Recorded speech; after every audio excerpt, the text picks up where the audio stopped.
Good. Good evening.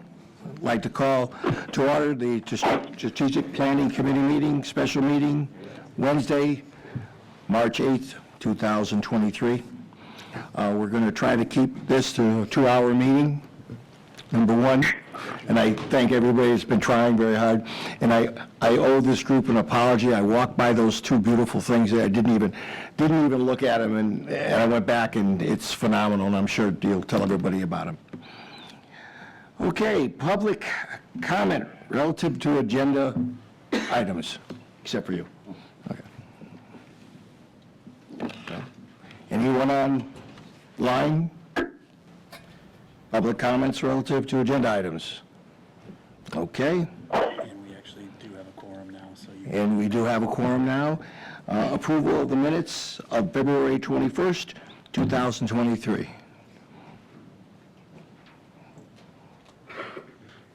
Move the item. We have a second? Second. Okay, all in favor? Aye. Aye. Opposed? Aye. No? Mr. Chair, I'd like to abstain. I was not at the meeting. Thank you. Commissioner? Okay, down to the nitty-gritty report. 2003 Barrington Wells Management Study Update, wastewater maintenance and environmental health and safety issues. Good afternoon, Commissioners.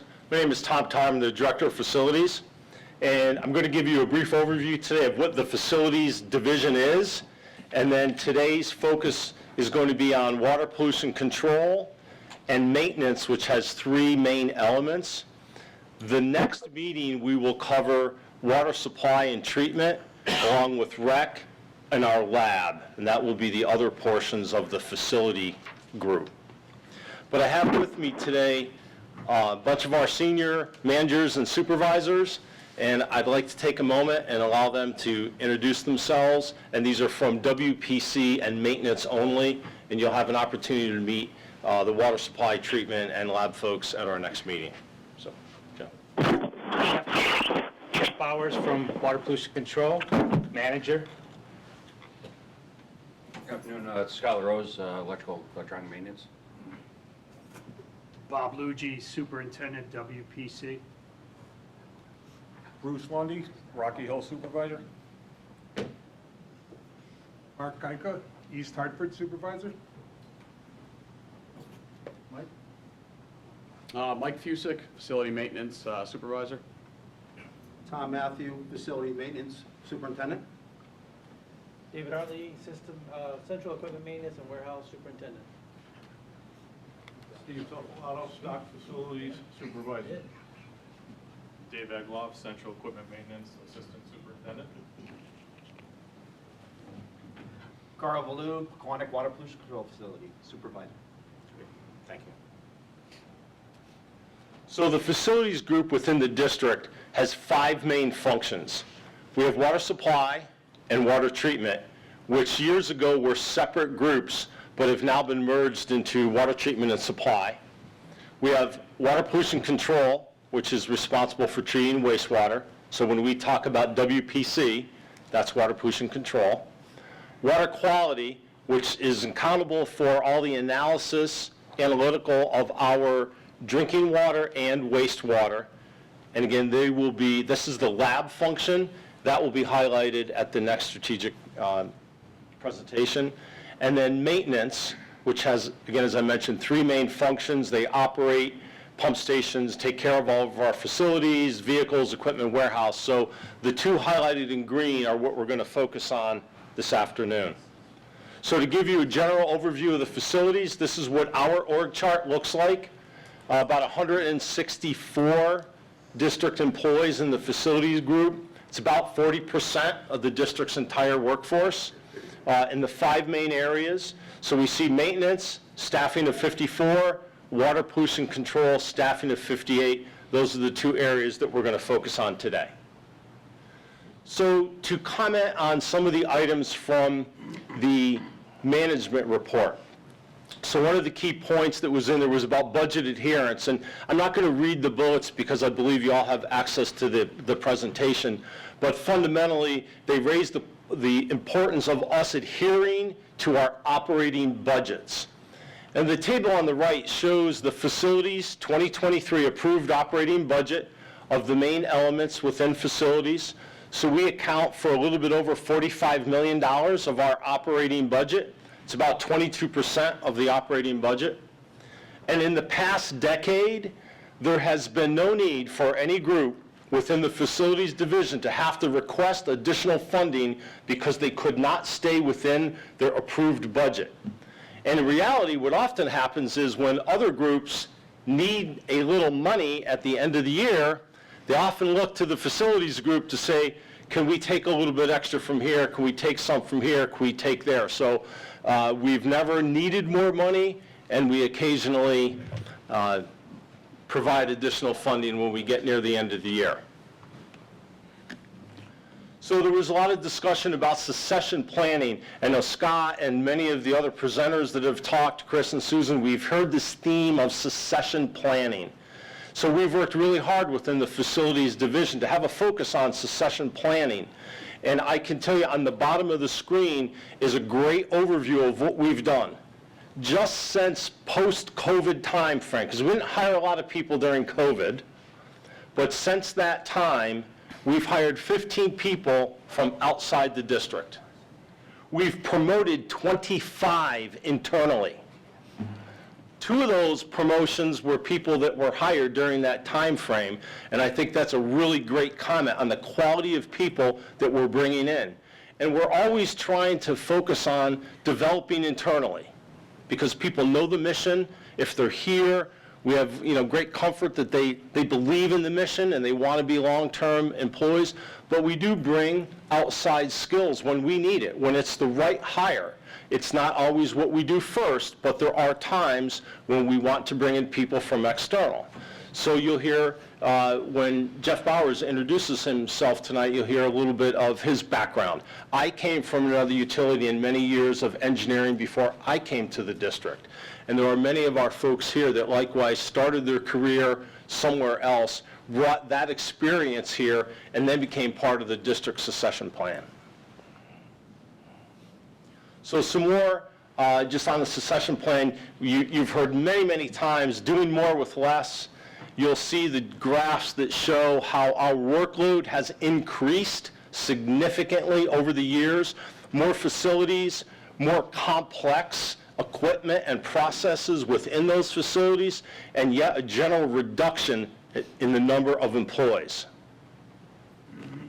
So, and Jeff will talk in detail about that when we get to WPC. So with that, if there's no questions about the facilities group in general, I'm going to turn it over to Jeff Bowers to provide the WPC discussion.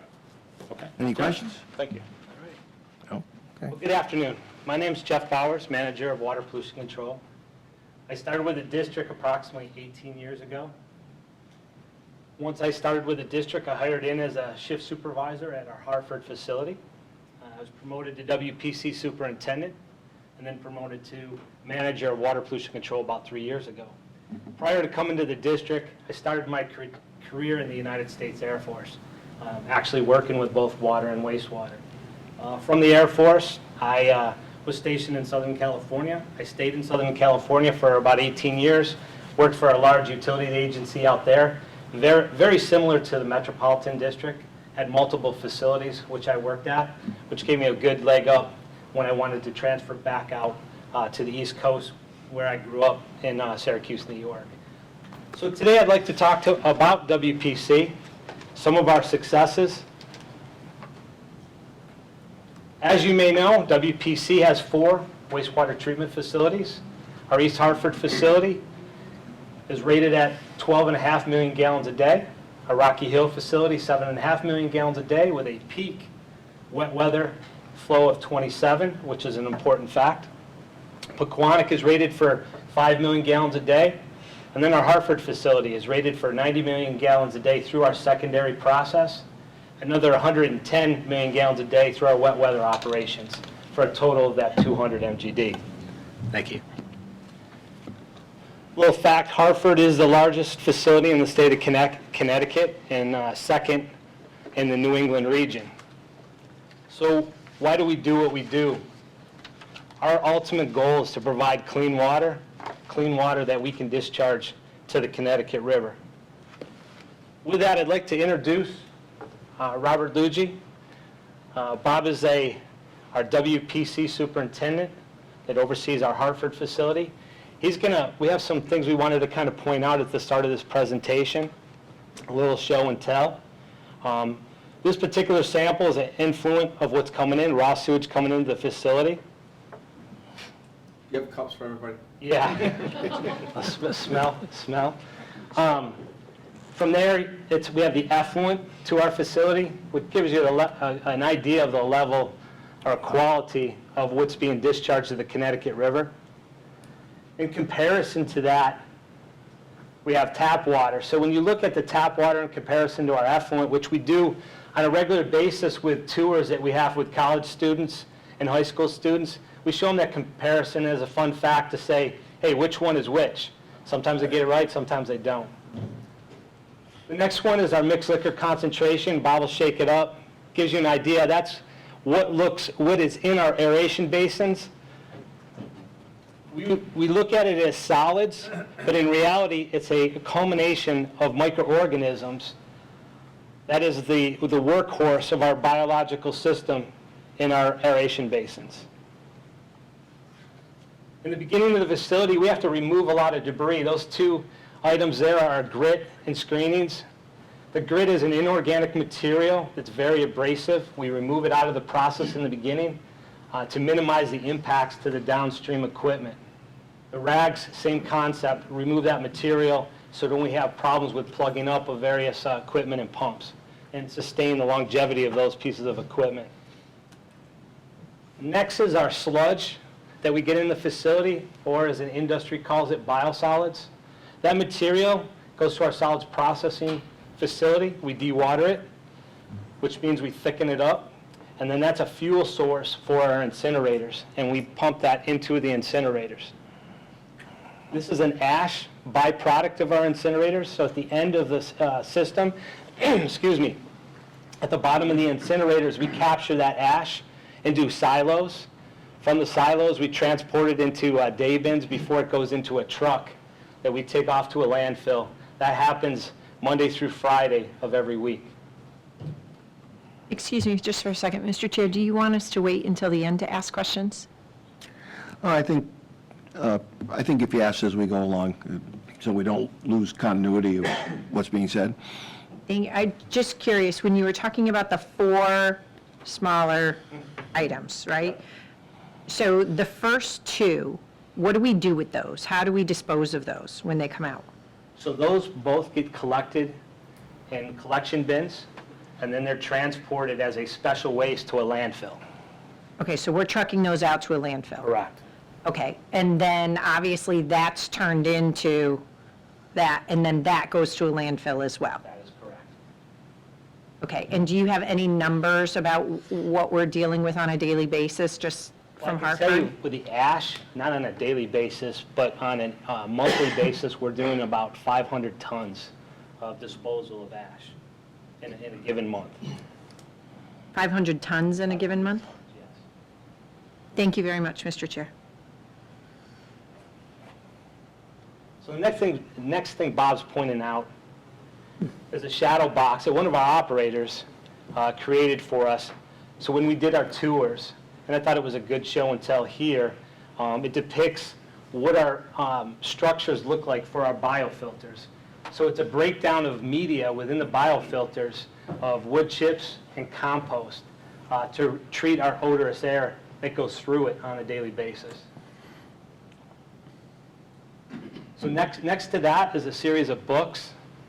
And in the first book kind of references back in the early 70s, referencing the Clean Water Act. As operators, that's the book we had to understand and achieve competency to run the facilities. Now, fast forward to 2023, these are the books the operators have to review to establish competency with the facilities, as well as competency to be able to take the state of Connecticut's wastewater certification exams. So to my right, as you walked in, that some of you may have seen, we have flow measuring devices. Those are vintage 1938 devices. They were cleaned up and put into that fashion case with the stand and everything by one of our operators. He did an excellent job, and we definitely wanted to showcase that. We keep that at the facility right now, again, for tours, to just highlight the historical equipment that we have at the facilities, or were at the facilities back in 1938. So moving forward, Water Pollution Control has a staff of approximately 57, most at the Hartford facility. In 2023, I think Tom mentioned this, the Hartford, or the Water Pollution Control had an operating budget of $21.5 million. This is the largest portion of the operations budget within MDC. All WPC facilities are operated 24 hours a day, 7 days a week, 365 days a year. Our satellite facilities, although they operate that amount of time, are only staffed Monday through Friday. On the weekends and the off shifts, our Hartford facility oversees the operation of those satellite facilities. And you may ask, how do they do that with nobody there? And we'll talk quite a bit through this presentation about a high-level automation that we have that allows us to monitor thousands of pieces of equipment within those treatment facilities throughout the night, throughout the weekends, to be able to respond if we have certain types of alarms. The plants in general, and you can see by what's posted here, has had excellent compliance records. Since 1997, we've earned over 100 awards. And this is through NACWA. NACWA is an organization, the National Association of Clean Water Authorities. You can see that we kind of pepper that chart since 1997 with gold awards, silver awards, and East Hartford stands out in 2012 through 2020 having the Platinum Award. So we're excited and we're very happy about the performance of the plants and how we keep achieving that. In order to do that, and again, kind of a fun fact up on top, the treatment facilities do over 5,900 water quality tests, of which in 2022, only 2 didn't meet the standard. And that's over 99% success rate, which we're pretty proud of.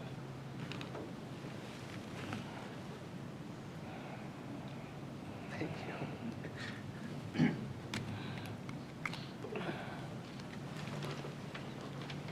So of our 4 treatment facilities, they have a treatment capacity of 245 MGD. We operate under the premise of Connecticut DEEP permits and air permits. Those permits provide guidance to the facility and operational parameters which we operate under. WPC has kind of, I'll say, led the charge early on with the elimination of siloed operators. You may ask yourself, what the heck is a siloed operator? Well, going back many years ago, we had operators that within our facility, specifically at Hartford, only could work one area of that facility by union contract.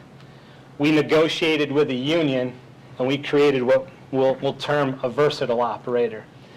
And in doing so, we opened up the door to have these operators have a bigger understanding of the entire facility. So it helped the district, it helped Water Pollution Control, it also helped the operators, as you can see with the books. It allowed those operators to have a bigger picture and pursue their certification license and have better success rate.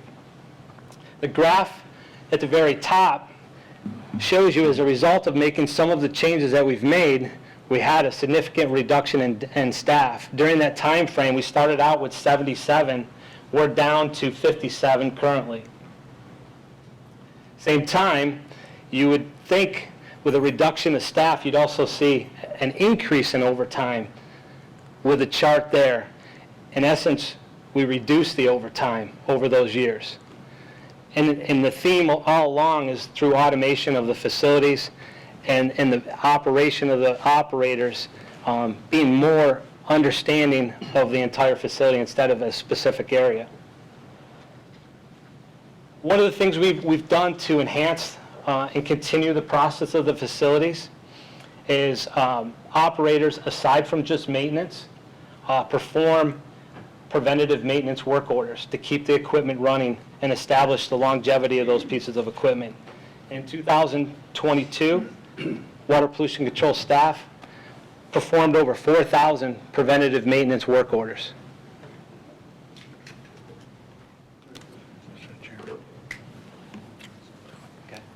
A question. Sure. As we look at the top chart in the previous,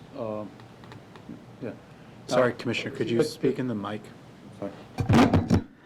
at the top chart, we see that the overtime has actually gone significantly down. Yep.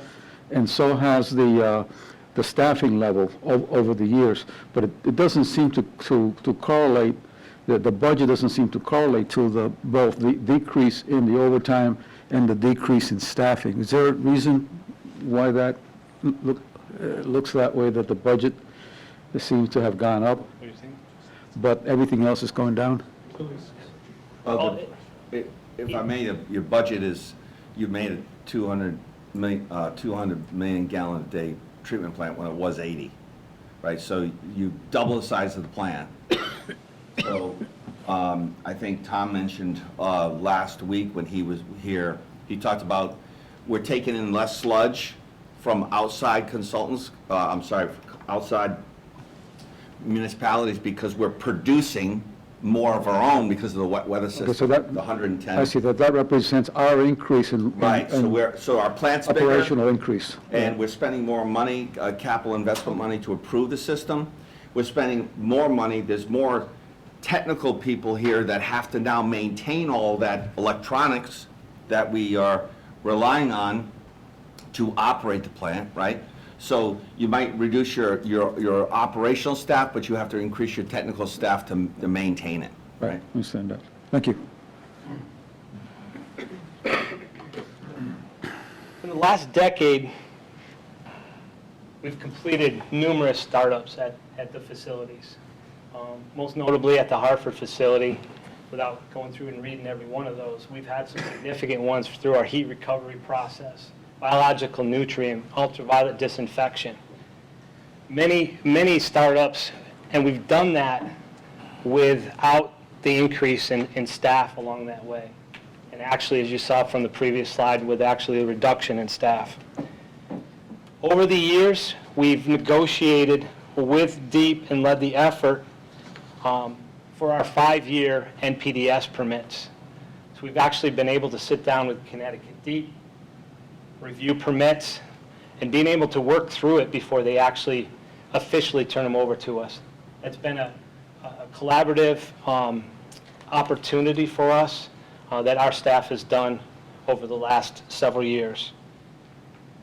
Throughout the years, as you can see with these graphics, we strive for enhanced nitrogen removal, not at one facility, but all our facilities.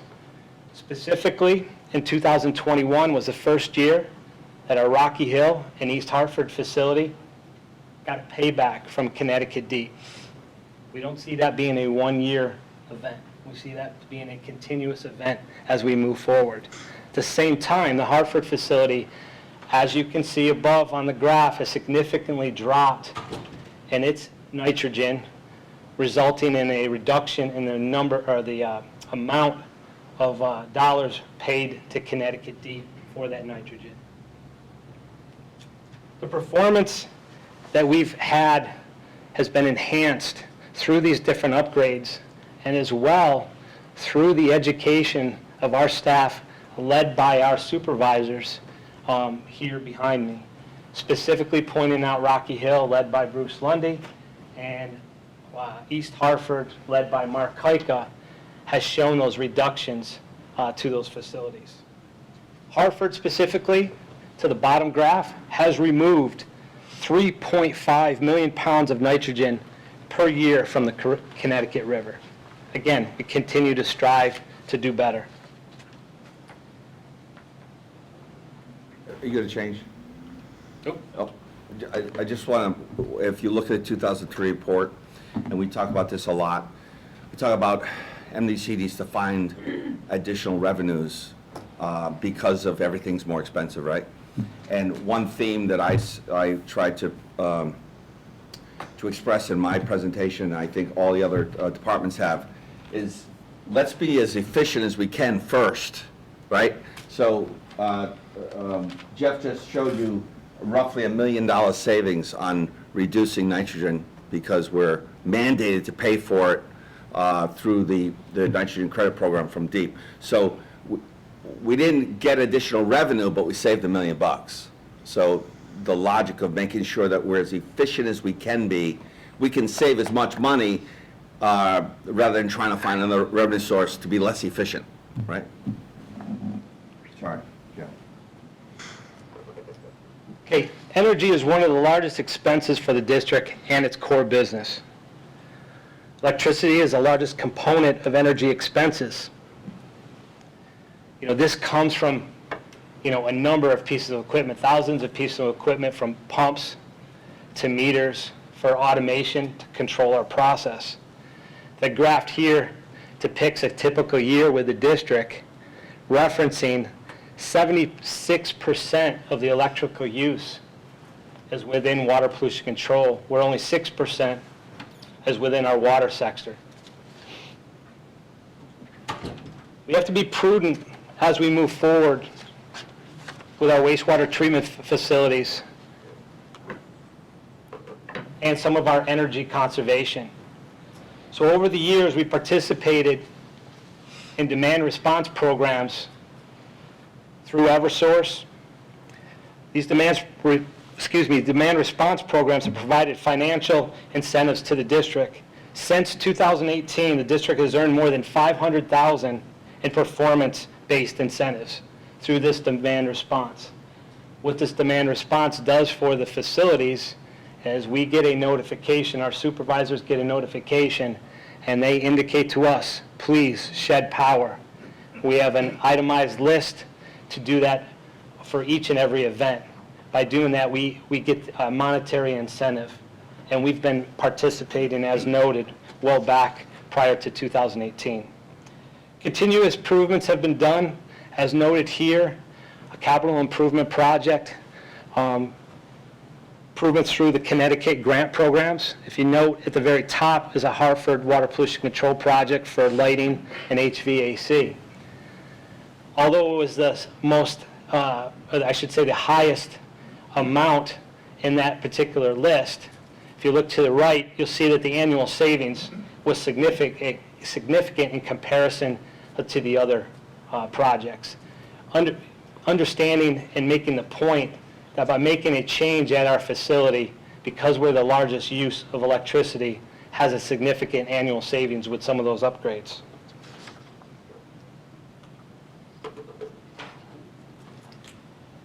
Since 2014, Hartford Water Pollution Control has operated an electrical production facility. This facility, I'm proud to say, has produced 130 million kilowatt hours of power with an electrical savings of over $13 million. This $13 million exceeds the capital cost of that facility. Since 2005, collaboration with Eversource on energy efficiency projects has provided the district with $2.5 million in incentive bonuses. WPC received Eversource's single largest energy efficiency incentive of $1.5 million for installation of new aeration blowers that we currently operate today. The district continues to look at other technologies and alternatives to enhance the performance of our facility and the reduction of electrical costs. This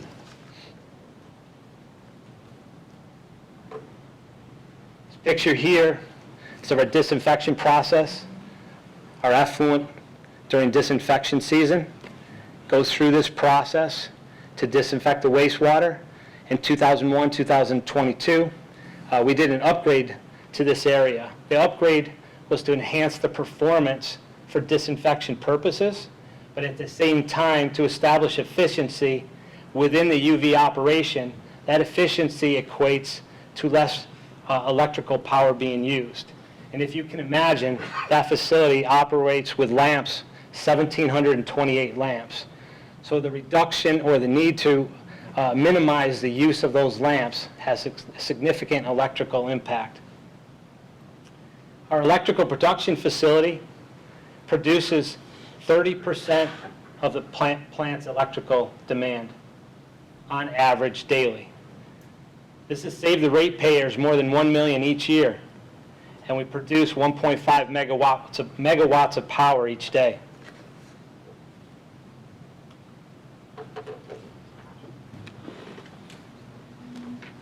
Regional solids receiving facility we have at the Hartford plant has been a steady source of revenue to the district that equates to over $77 million since 2007. $77 million that our staff on a daily basis works to maintain and to establish the operation of that facility. A significant accomplishment in itself, considering the size of our facility and during the upgrades of our facility without additional staff. The compliment for that goes to our operators, our supervisors, and specifically our maintenance group that helps us maintain that equipment to keep us up and running every day. As a business, and we look at this as a business model, you have to pay close attention to it on a daily basis. And when I say close attention to it, you have to look at the market rates. What is the areas outside of our facility doing? How are they disposing of their solids? And we are a source for other regional utilities within our area as well as the New England region. Some of that business model looks at the strategies that we have to look at to make sure we're taking in the right amount and the right kind of sludge. Every sludge isn't the same, and our operators will tell you that on the operation of our incinerators. But we look at that and we dictate to individuals that want to come to us whether they're digested sludge, phosphorus-laden sludge, and that impact to us is a low BTU value, which means that we have to use more energy for our incinerators. If we have to use more energy for the incinerators to maintain our temperatures, we have a potential impact to our compliance. So we regulate that and monitor that closely. Good operation is translated, the bottom of that graph, because of our performance, pounds of emissions per ton of sludge has drastically reduced. That equates to what we have to pay Connecticut Deep on an annual basis. That's a 70% reduction. How do we maintain this? I mentioned it happens with our operators, happens with our maintenance staff, happens with our supervisor, but it happens with good communication with WPC, our lab staff that helps us provide the analytical data we need to understand what we're doing, as well as the finance department that works with us for putting the bills out to our customers to get that revenue into the district. So all these successes, these improvements, reduction in staff, have to be done in some way, shape, or form. That's been through our SCADA, our supervisory control and data acquisition. Through SCADA and a high level of automation provides us the resources to be able to monitor thousands of pieces of equipment at any given time and do so without replicating, repeating, manipulating through individuals that we have to have staffed in particular areas. We can have one individual in a control room monitoring the entire facility and understanding what's going on. So I'd like to give you a demo at this point of our SCADA.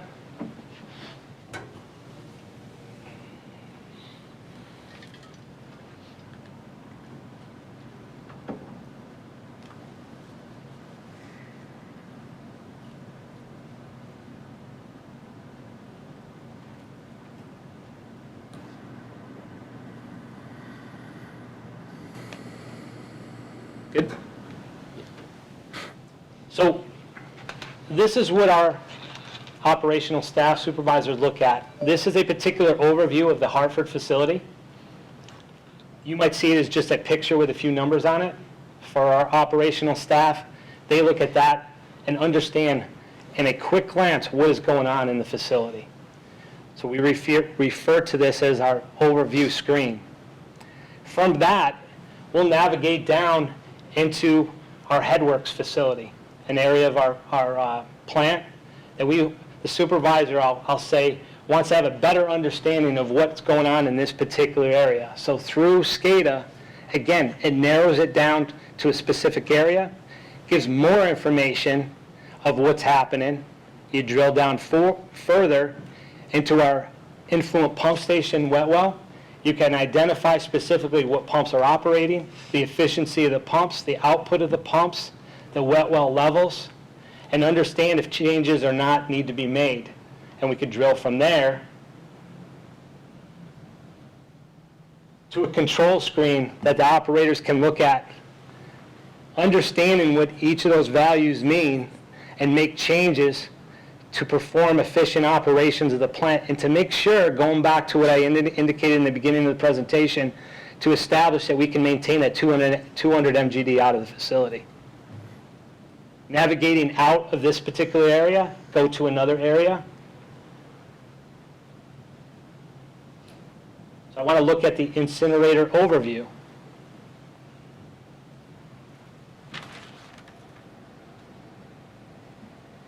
Or not. There you go. So there's our incinerator overview. It gives me a good idea of what's happening, what incinerators online, and good information. But I need to know more. I want to understand specifically what incinerator 2 is doing. So this is an overview of our incinerator 2. Gives you specific information, a lot of values, a lot of data that our operators are looking at on a daily basis, well, actually more than daily, on an hourly basis, and tracking that information for compliance. I can't see it, but I believe from here, you look up to your left, and I'm not sure if you can see it, but we talk a lot about CO of our incinerators. And our operators see that number in real time. They see that number in, I'll call average time. For compliance purposes, we're required to meet a certain number. So that value is displayed all the time. So those operators understand if they start to get slightly to the right of where they need to be, they can make adjustments to that incinerator. So it's an important parameter that we've established, specifically with our consent decree recently for the incinerators. Before I get off of here, because I know Victoria's got to change, is there any questions regarding SCADA? So what you were just seeing is actual live, this is the same screen that an operator at Hartford is looking at right now. So it's real live data that you're seeing from the control system. Mr. Torres? Two quick questions for you, Mr. Chairman. One is, are all of our pump stations operating on diesel? Is that correct? We're going to talk about pump stations in the maintenance part because maintenance Okay. has that, but all of the pumps at the Hartford plant are electrically driven. Okay. And my second question is, this is highly technical and really good engineering in terms of, the computerized operations, and it's fantastic. It's really amazing. Do we have redundancies in case we have issues that may arise? We do. For all of our different areas, we have multiple PCs. This is Scott LaRose. He primarily handles all of our SCADA kind of oversight. But we have multiple redundancies for all, not only redundancies for the SCADA, but redundancy in equipment if we had a problem. So we take that into consideration whenever we're designing or putting something together. Thank you. Any other questions? Anyone else? I have one, and that is, I'm a CO that comes from the plant. Obviously, this is a phenomenal mechanism to keep it down below where it should be. What are we running now as far as meeting the government's? So our guideline is 52 parts per million. That's a 24-hour average. So we have to stay under that 52 for a 24-hour period. I can say for the months of January, February, we've done that. Our operators look at that. So if they start to teeter towards that 52 or even slightly over that 52 in any given period, they'll start to make adjustments to the incinerator to correct for that. So that's why they're watching that in real time and looking at those averages. So EPA requires the 24-hour average, so it's continual throughout the day. It's not any specific one point if we go over that 52. It looks at that 24-hour period. And all three incinerators meet that? Correct. Yep. If you look at the live data point right behind you, it's 8.53. That's what it is right now. And we've talked before about the continuous emissions monitoring equipment that we have. That's live, real deal at 4:47, what's happening inside of that incinerator. Less than 10. The limit is 52. Thank you. Thank you.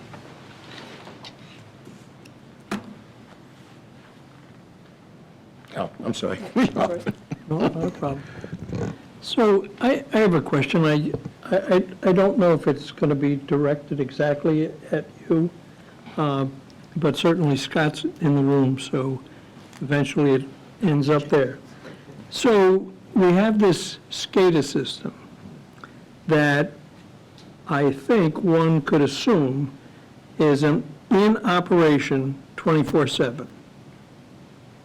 So, and optimally, it would continue in that time frame. However, if there had been, could be a disruption to that, how long approximately, and I'm not trying to get into the weeds really, but how long would it take to reinstate that system back online if it were to not be online for whatever reason? Sure. So I'll answer it, and then I'll let Yep, Scott please. Rose talk about this, who's here tonight. We made a lot of significant changes, right? As you can imagine, prior to 2016, everybody over there on that side of the room did not trust IT and would not let the SCADA system be integrated and protected through the firewall system with the MDC's computer system, right? Would not, for good reason. Yeah. Because there wasn't the trust that the IT department could actually not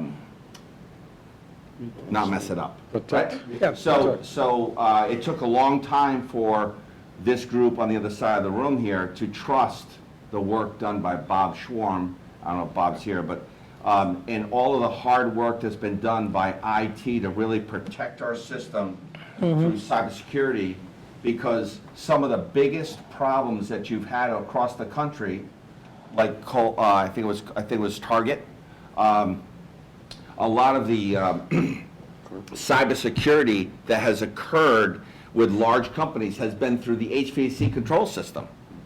So they didn't go to Target's bank and hack the bank.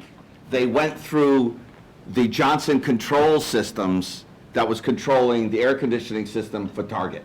So we say SCADA. SCADA is no different than Johnson Controls controlling a bunch of stuff in Target, right? So all of that infrastructure now in SCADA is protected and secured through our IT department, through our firewall system, thanks to our IT department and all the hard work done by our SCADA people. So, but Scott, you want to just talk about, or maybe I'll let Scott talk, but first I'd like to say that the gentleman behind me, and I would say the age of all of us, we were all brought up in the facilities, that we operate the facility. If we were to lose SCADA, now it's not optimum, but we operate the facility manual. Years ago, that's how we had to operate the facility. So we don't lose the operation of the facilities because we lose SCADA. That's built in as we do these designs. Definitely an efficiency, but we can still operate the facilities. Scott? Good evening, everyone. I guess I'll just talk briefly on the redundancy and stuff for the SCADA system. Like Scott's mentioned, our group is growing with IT extremely, I mean, I can't even say how much, but we work together very much on the security of it because everybody knows how you gain control of plants and everything else is through that SCADA system.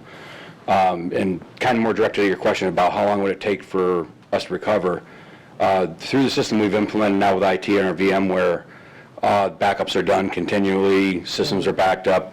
I won't get into specific numbers, but for Hartford plant alone, there are in excess of 8 server systems that run Hartford plant that's got that system segmented so that any one system is not going to take down and interfere with the other. So, like Scott said, we've had that support now going forward that we have moved SCADA with the conjunction to IT through the firewall system, through encryption. All our tunnels are encrypted now. When gentlemen want to get remote access, they have to go through a secure, separate VPN system than the district's dealing with and stuff and everything else. So I don't know, I hope that answers your question clearly. Yeah, very well. More than I need, but that's, thank you. Sorry. Thanks, Scott. Thanks. Commissioner Curry. All right, so Thank you, Mr. Chair. Kind of a follow-up question, but, and specifically to Hartford, but it could be any of the facilities. Do we have the capability to, and with the Hartford, you'd mentioned the increase in use of natural gas. If for some reason we lose our connection to natural gas, do we have the ability to throw a switch and switch over to oil, or if natural gas becomes way more expensive than oil, do we have that capability? So we have the ability to switch, not to oil, but we have the ability to switch. We have propane. So we have a 30,000 gallon propane tank, which is a supplemental fuel for just that if we have an issue with the natural gas to our incinerators. So we operate that on a monthly basis for testing, have it certified annually, and that's something we maintain the operation on. All right, thank you. Commissioner, for many years, we looked on a near daily basis and we played the propane market and the natural gas market on each other because there was a period of time those costs were quite close and we would burn whatever the cheaper fuel source was, but it hasn't been close in many years. Propane is just much more expensive on a unit basis than natural gas, so we don't really operate on the propane system unless there's a reason we need to test it and all that, then we'll do it to make sure it works. But natural gas on a unit cost is so much cheaper now, we've largely just used gas and not propane. Okay, thank you. Any other questions? No? Okay. Thank you. So shifting a little bit away from that technical portion, one of the other tools that the Hartford, I won't say the Hartford, the Water Pollution Control Facility has implemented is what we refer to as the EOM, the Electronic Operations Manual. You know, we put this into place and we ask ourselves, what's the problem with information that we currently have? What we found is it's hard to find information, and I'm speaking for the individuals at the facilities. It's hard to find information. We find information that's just apparently missing, information that's not up to date. And then we have a hard time capturing individuals that are retiring, individuals that retire that have niche tasks that we really haven't tracked, and they're getting ready to retire, and they're the only one that can do it. This helps us with that by creating SOPs and put it into this system. The solution, information in one place, so we don't have to look in closets, so we don't have to look in libraries within different facilities. The information is easily updated as things change from year to year, decade to decade. A single point of access, and it's available to everyone. It's not available to just one specific group, but available to our operations group, available to our maintenance group, available to our potential engineering group, for everybody to see in one glance. It captures the overall workforce knowledge of what's going on in our treatment facilities. One of the significant things when we started this program with our electronic O&M is we use the logbook portion of it, which I'm going to do a very quick demonstration. But the logbook portion of this was the first in Connecticut to get approval through DEEP to capture logs electronically. So our operators used to have a hard logbook they'd write in each of their different areas. Now they're actually logging into this, entering the log for their specific area. That information is seen by any one of us. So as a supervisor, these supervisors, Tom, if they want to understand, hey, what was going on in this particular area, they can navigate to that very, very easily. Over the years with their various different upgrades, 200 training classes, over 100 SCADA workshops, we've used this tool to capture that information and dump it into here, from training videos, from miscellaneous operational tools for control strategies. So an abundance of information and a significant support tool, a significant tool to our new employees. Our new employees come in, they don't know our facility. So instead of our supervisors saying, hey, Joe, I want you to go out to our headworks area and understand what's going on, prior to sending that individual out, we can refer them to this EOM, has a big background and understanding what's going on. So when he does go out in the field, he'll have all that information kind of at his fingertips. We'll do a quick demo of the EOM.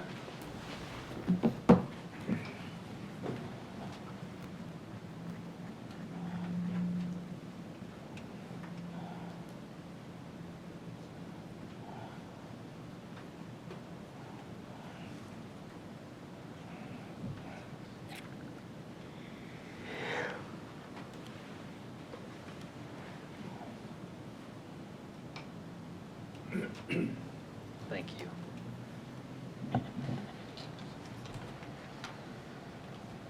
So this looks very much like SCADA, but it's not SCADA. It happens to just be a graphics of our SCADA, and it gives us the ability to manipulate and understand where we want to go. So today I'm going to go to our preliminary area because that's where we talked about in our SCADA. I want to narrow down and go into a specific location of our headworks facility, our preliminary area. So at the very top, you'll notice that we have a series of tabs. Those tabs were created by collaboration with our staff. So when we implemented this program, we had a series of workshops with our staff, and we inquired of what they wanted to see in addition to what we wanted to see. So going across, and I'm not going to, you can read that, but going across, I'll pick out a few different things.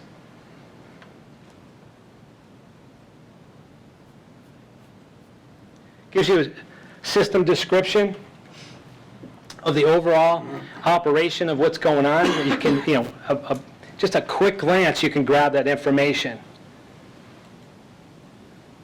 Main components of our equipment within that area. So again, just valuable resource to not only the operators, but maintenance as well. System operations, how is it supposed to operate normally? SOPs, a big component to capturing individuals that are retiring and understanding what they're doing that they've been doing for many years, and we don't have documentation for it.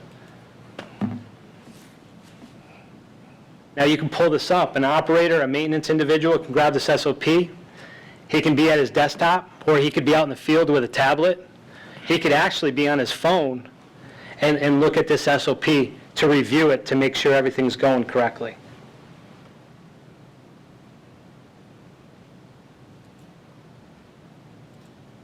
Maintenance services allows you to bring up the O&Ms of different pieces of equipment. Design criteria, again, understanding what's in the facility. Troubleshooting component guide, great for our new operators. Safety element, you can pull out lockout, tagout procedures for a specific piece of equipment. If they have to work on it, they can refer to this as a guideline to understand what they need to lock out for safety. All the alarms in the facility, trends associated, you can click on this. And I'm not clicking on these because some of these take a minute to load for the sake of time here. But the one I will do that I find of best use for our facility and for our staff is this training component. And I'm going to click on this. It's a couple-second video that'll come up on our training.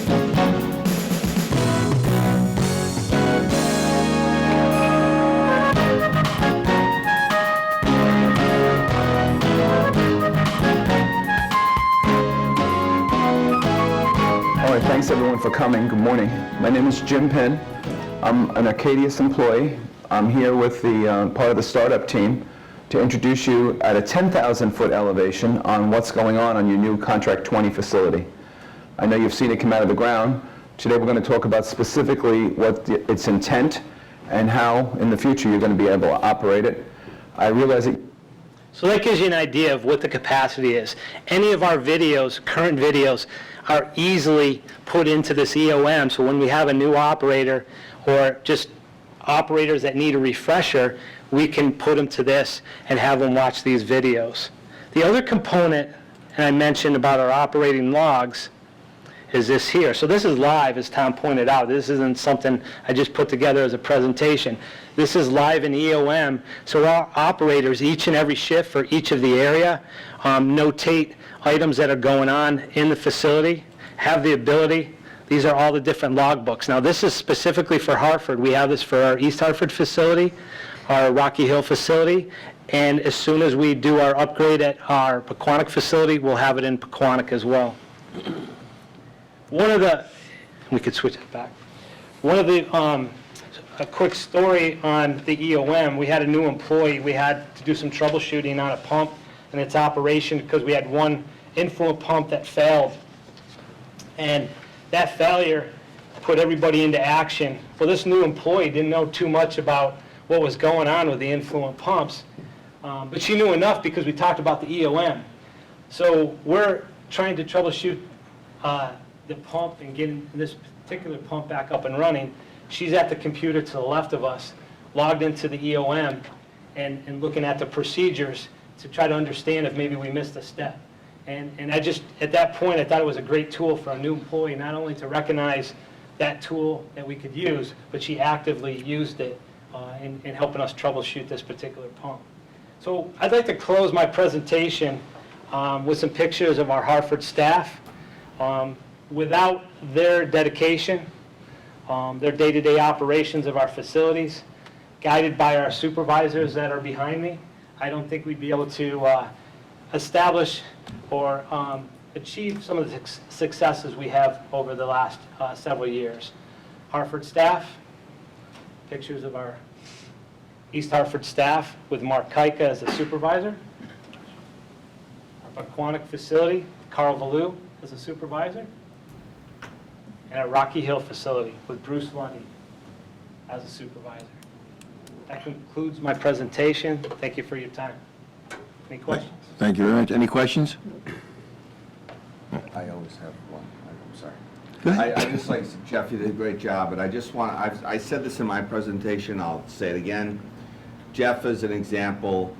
Prior to 2006, we would never, Tom had Jeff's job, and that job, all of our manager levels require you to be either an engineer, PE, or an accountant, what have you.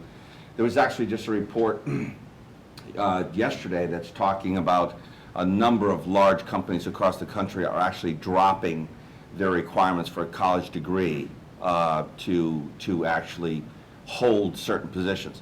And MDC, really starting in 2006, we talk about succession planning, the best people to manage a operation are the people who actually operated it, right? And Jeff is just a great example of that, and we're very proud of him. He did a great job. Thank you. Thank you. So, unfortunately, Mike Zabolinski, the manager of maintenance, is out of town. He had a death in the family, and he couldn't be here tonight to do the presentation. So I'm going to run through Mike's, the presentation that we put together for maintenance, and we'll call upon our maintenance folks if there's any questions that I might not be able to answer. So a very similar story that we've seen in a lot of other groups within the facility. So we have staff of 54. The red line indicates the downward trend in staffing over the years. So we're operating at a pretty low staffing level compared to where we were in years past. Operating budget has increased.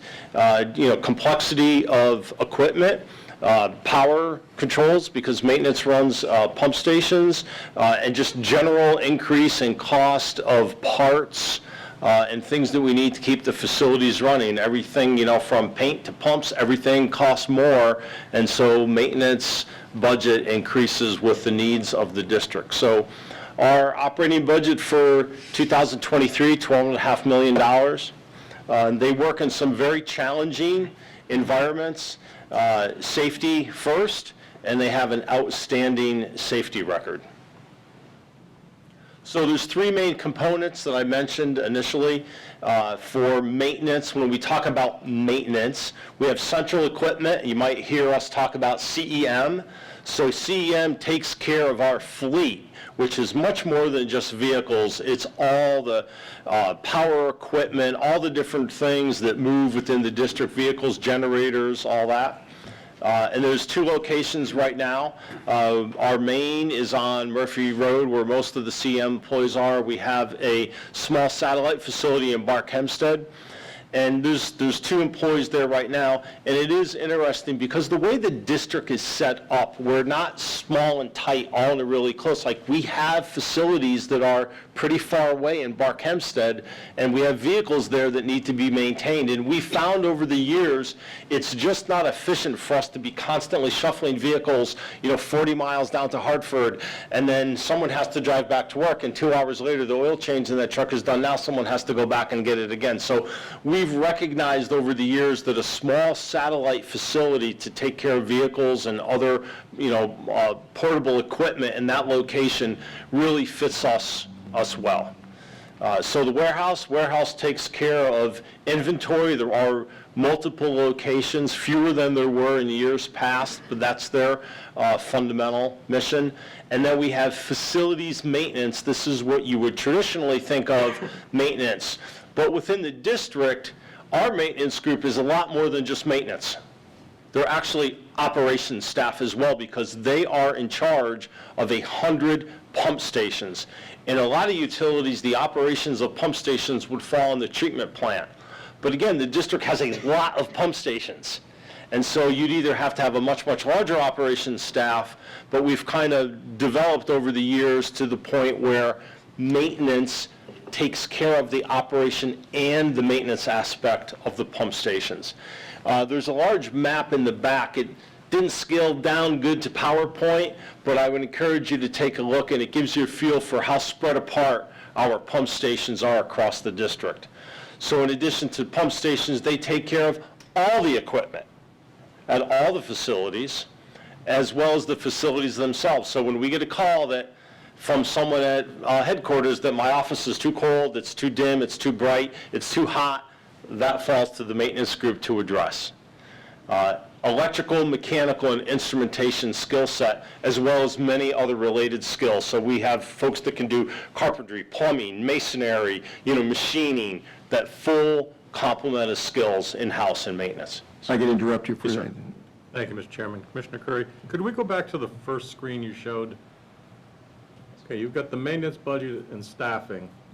On first glance, I would think a viewer would say the red line is staffing and the green line is the cost of the staffing, and that's not true, is it? No, this is the overall O&M cost. It is not just staff It's kind of cost. a misleading graph. If the budget was just the staffing budget, it would make more sense, although it would be a concern, but it would make more sense. But it looks like you're trying to compare the staffing level with the overall cost of the entire budget, and I'm not sure that leads to any. Well, I think, Commissioner, if I may, I think what it says in all departments is that by your budget going up, you're doing more, right? You're doing more. We would hope.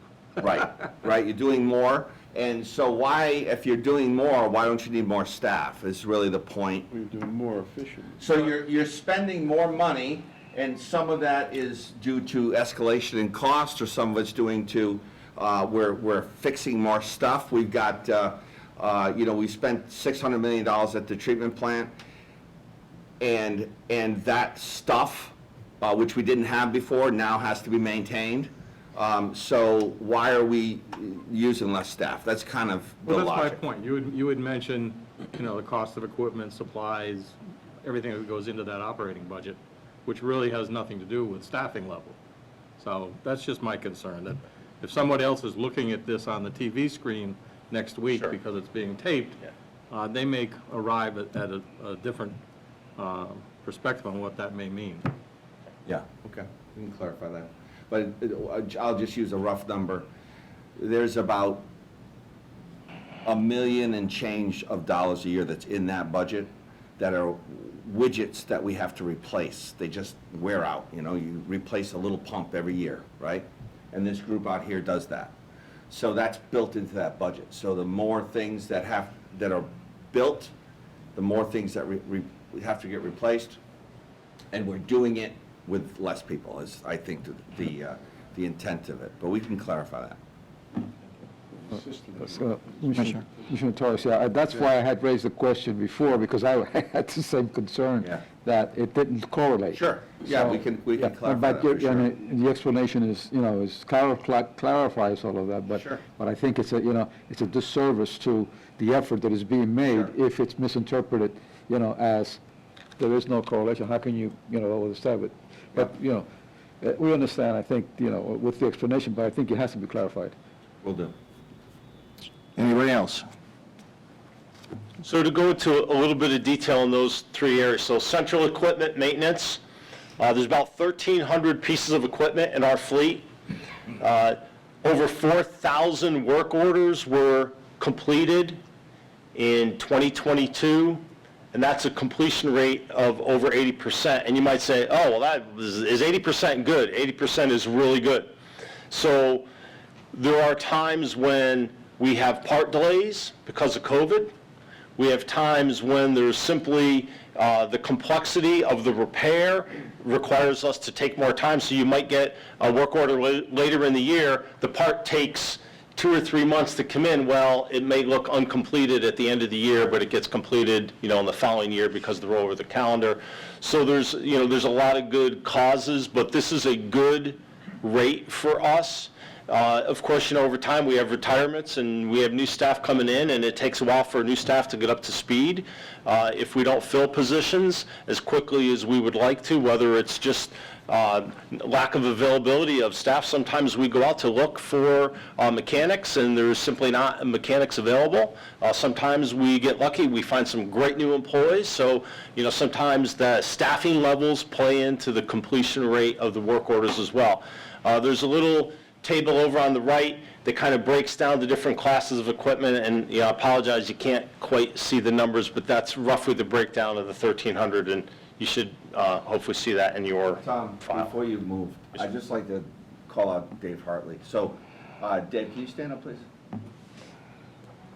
You can sit down. Right. So this is just an example of what we've done, right? So at the operational presentation, we talked about we merged in 2015, we merged the operational departments. We had a repair crew and we had a sewer crew. And we had 2 superintendents. And so we had 2 assistant superintendents. And we had all this structure. And when we created the multitasking job description, we decided let's merge the 2 departments. We don't need 2 separate departments. We got 1 job title, let's merge them. So we merged them. So then I had an extra superintendent that I didn't need. That was Dave. And Dave and I worked a long time together in the sewer department, and we had one of our superintendents for the CEM retire. And I asked Dave, would you be willing to go over to run the CEM? Why? Because who better to fix the equipment and buy the equipment than the person who had to live with the equipment, right? So Dave took on that challenge for us, and that's, again, doing more with less, utilizing our resources that we have from department to another department. So, sorry, Dave, I didn't want to call you out, but Dave's getting ready to retire, and that's where Egloff comes in. Stand up. How you doing? Succession plan. He looks like the senator from Pennsylvania. So you could see from the table on the right, the different types of equipment that we have, everything from small pickups and vans, large excavators, dump trucks. We have a lot of very large equipment. So, it's not like a typical car dealer where they're all light-duty vehicles that might come in and out. Our guys can work on virtually anything from the small cars to really big pieces of equipment. So you have to have a real diverse skill set. This is not just Jiffy Lube where they're coming in and out for an oil change. This is very significant. Working on a backhoe or a diesel engine is very different than a gasoline engine or a chainsaw and that, but they take care of all that equipment. So per the report, the management report talked a lot about this vehicle maintenance and some of the things that we've done. I'd mentioned about the one facility in Bark-Hempstead. We used to have also one at West Hartford Filters, and we recognized that, that's kind of close enough that maybe we didn't need to have separate staff there, and that we could take some of that workload and put it into the Hartford facility where our main garage is. So, we've gone through a lot of those recommendations and acted on them. For example, in 2019, we began to outsource bodywork. So we have a lot of vehicles. Occasionally we have little fender benders, and that's a really specific skill set. So we might go a really long time without having an accident that needs to go to the body shop, yet you're employing a body shop person. So we decided that it made better economic sense for us to certain workloads that we would just go to the outside and not maintain this skill set in-house. So we've done a lot of things like that. As you know, the vehicles have become very high-tech, right? If you open up the hood of your car, it looks very different now in 2023 than it did 15 years ago, than it did 20 or 30 years ago. And we have to be able to keep up with the technology to repair the newer vehicles, but also the employees have to have that skill set. So it's technology and skills coming together.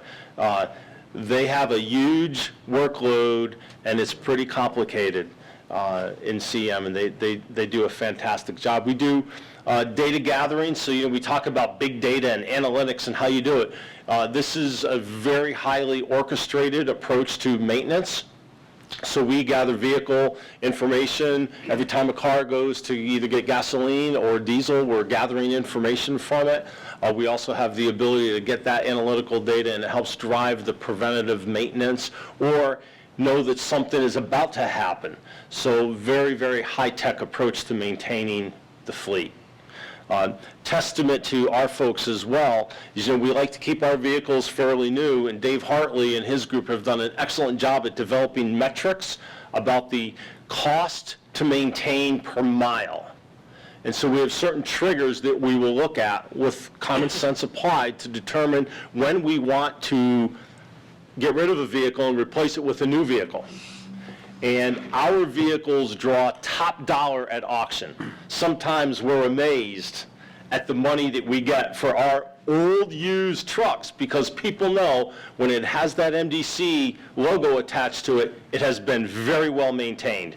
And we get top dollar for our vehicles in auction, about $200,000 a year from our used vehicles in auction. Tom, you want to talk quickly about auction? So prior to 2015, we used to auction our vehicles ourselves. And you can imagine all the problems that would come through that. So I asked Kelly to, we started utilizing the state procurement process for auctioning vehicles like the state does. And now all of our vehicles are auctioned through the state protocols. So MDC staff is not involved whatsoever. But to your point, a lot of the big construction companies and towns even love MDC vehicles because we take such good care of them.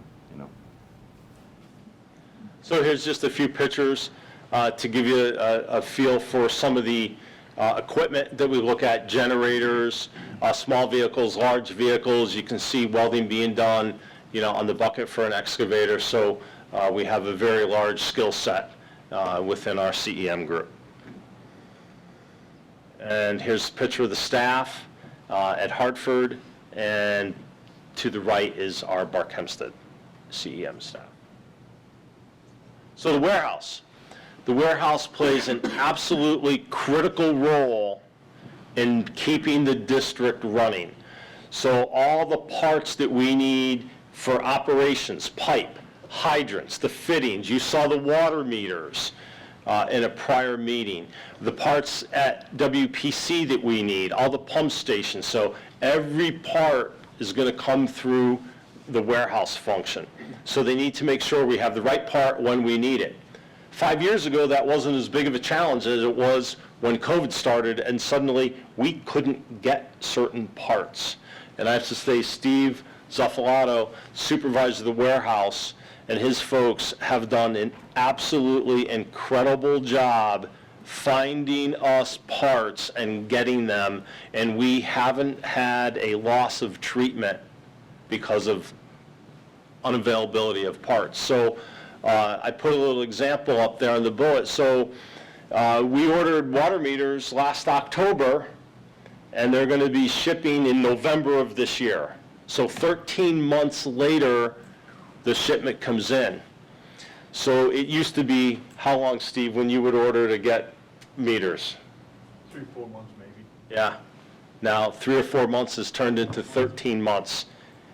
And our customers don't want to care that we don't have the part. We have to have it. So we have been able to work the supply chain really hard, collaboration with our finance folks and purchasing, and be able to make sure that we have inventory. Our numbers might not always be as high in stock as we'd like, but we haven't run out of anything. And we've even had other utilities come to us when they've run out and they can't get a part they need for 6 months or a year, and they're in really bad shape. So we occasionally will make an interagency loan of a part.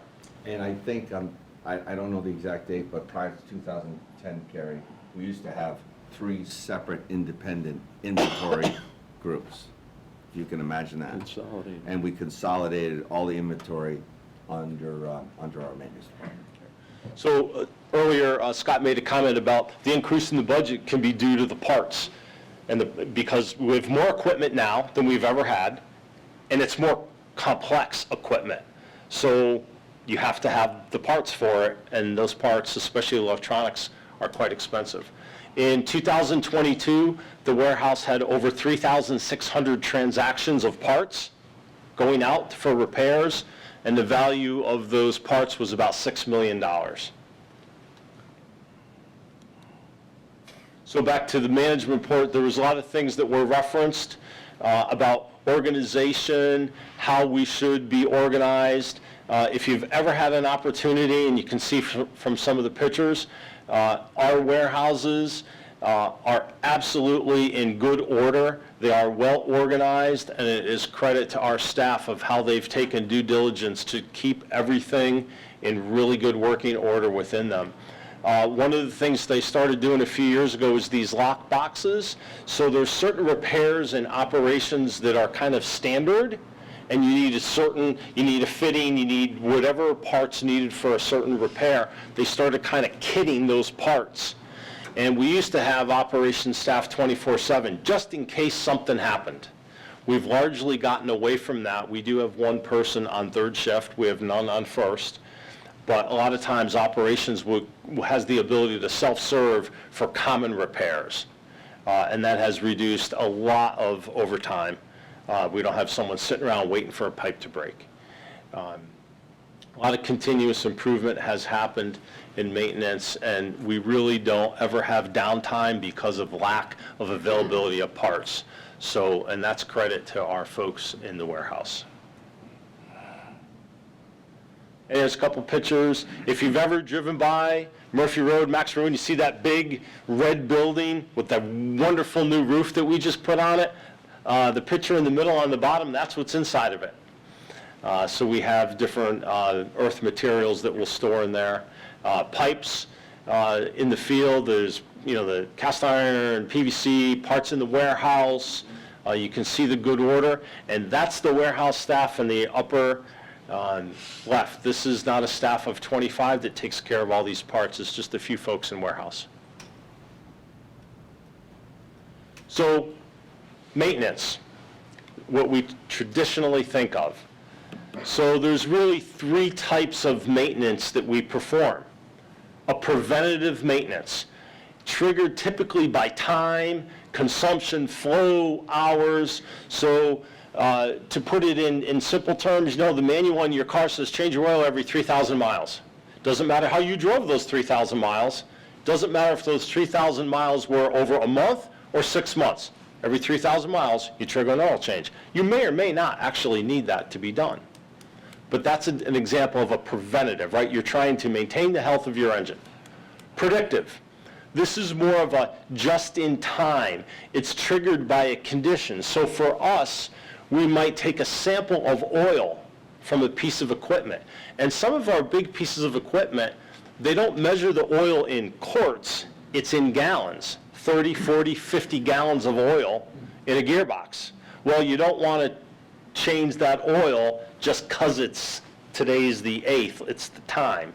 So we'll take a sample, we send it out to a lab, they'll analyze it, they understand the metallurgy of the piece of equipment, and we can match up what we know the oil should be to what the report says the oil is, and we can determine, don't need to change it, or we need to change it, or maybe we might trigger a repair because there might be a high bronze or a high certain metal element in the oil that tells us we know that metal is coming from this part that is about to fail, so we're going to take it down in a calm manner and make a repair. We can order the part, we can do it in a very efficient basis.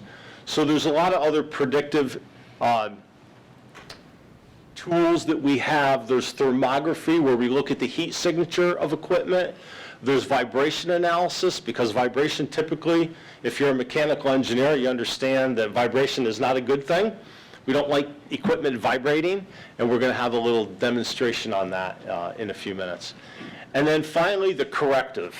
That's our least favorite, because that means something has broke, or we have a loss of capacity for some reason, and it requires some investigation on why we've lost capacity, and then we have to put a plan together of how we are going to fix that piece of equipment. So many, many years ago, there was the mentality of, if it ain't broke, don't fix it. That's a terrible approach to maintenance. That is the 100% corrective, don't maintain it approach. That's very old school, and decades ago, the district operated that way. We've largely want to get out of that mode because preventative and predictive is cheaper and more efficient than fixing. And if you read the report of 2003, it's because the MDC didn't want to spend any money to build new stuff. They felt it was really important that the debt service was really, really low, which was great. But that means you had to fix everything under emergency, under overtime. So fixing stuff that breaks requires you to be proactive. But in 2003, the report was saying how great it was that MDC was under budget and staying within budget, but they weren't spending any money. There was no investment in the infrastructure. So one of the other big functions that maintenance serves, as I mentioned before, is they actually not only maintain but operate the water and sewer pump stations and take care of the water tanks and basins. And so the table you can see where in the district and the water towns that we serve in Glastonbury and Farmington, where these water pump stations and sewer pump stations are. We get a lot of alarms. They're all connected to SCADA. We're gonna give you an opportunity in a minute to see that. So we get call out, we get alarms, and we have to understand what those alarms are. And you can see in 2022 we had about 300 alarms that required human thought. Is this something that I need to do right now? Can this wait? You know, what's the severity, the magnitude of that alarm? And as you would guess, we get more pump fail alarms than any others because we're running the pump stations. So right now, Scott LaRose is going to come up and just give you a real brief glimpse of the live SCADA system that runs our pump stations.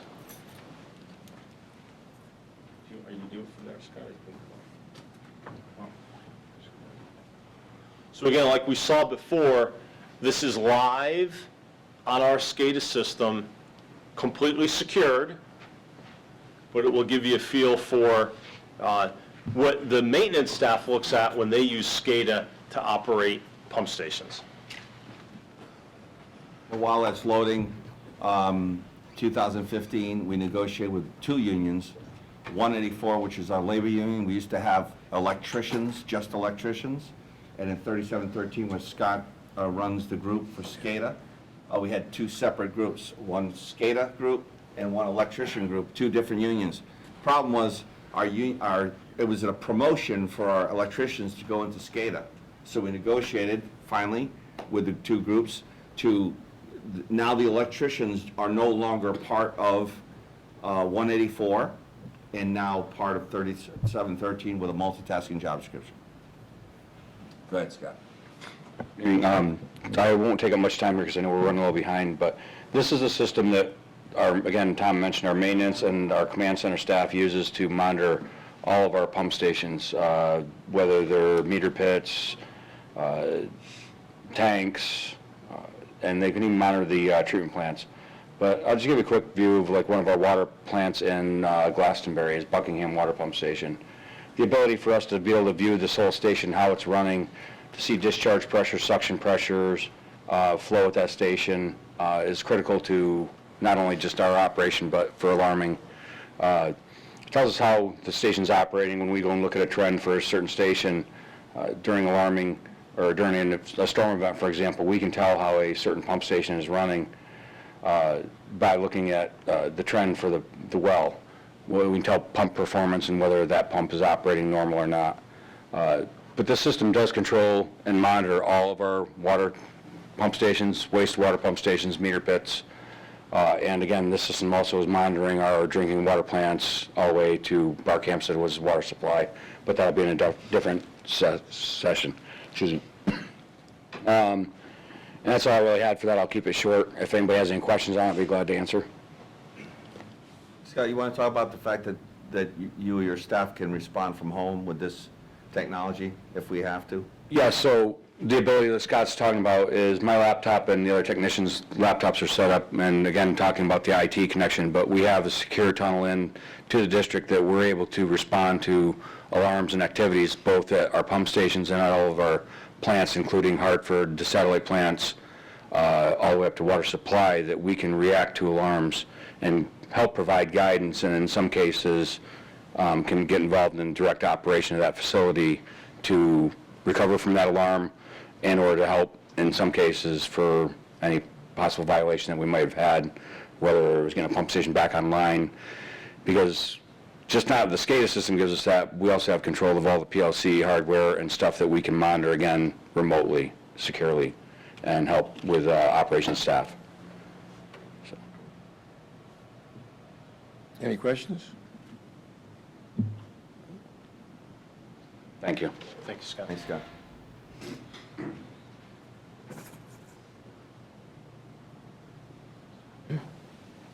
So I'm really happy as we're switching back that the technology is working. We did practice a couple times. You know, it's always a iffy proposition when you're switching in and out when you're within WebEx. So we have one more switch coming up. Hopefully it'll happen.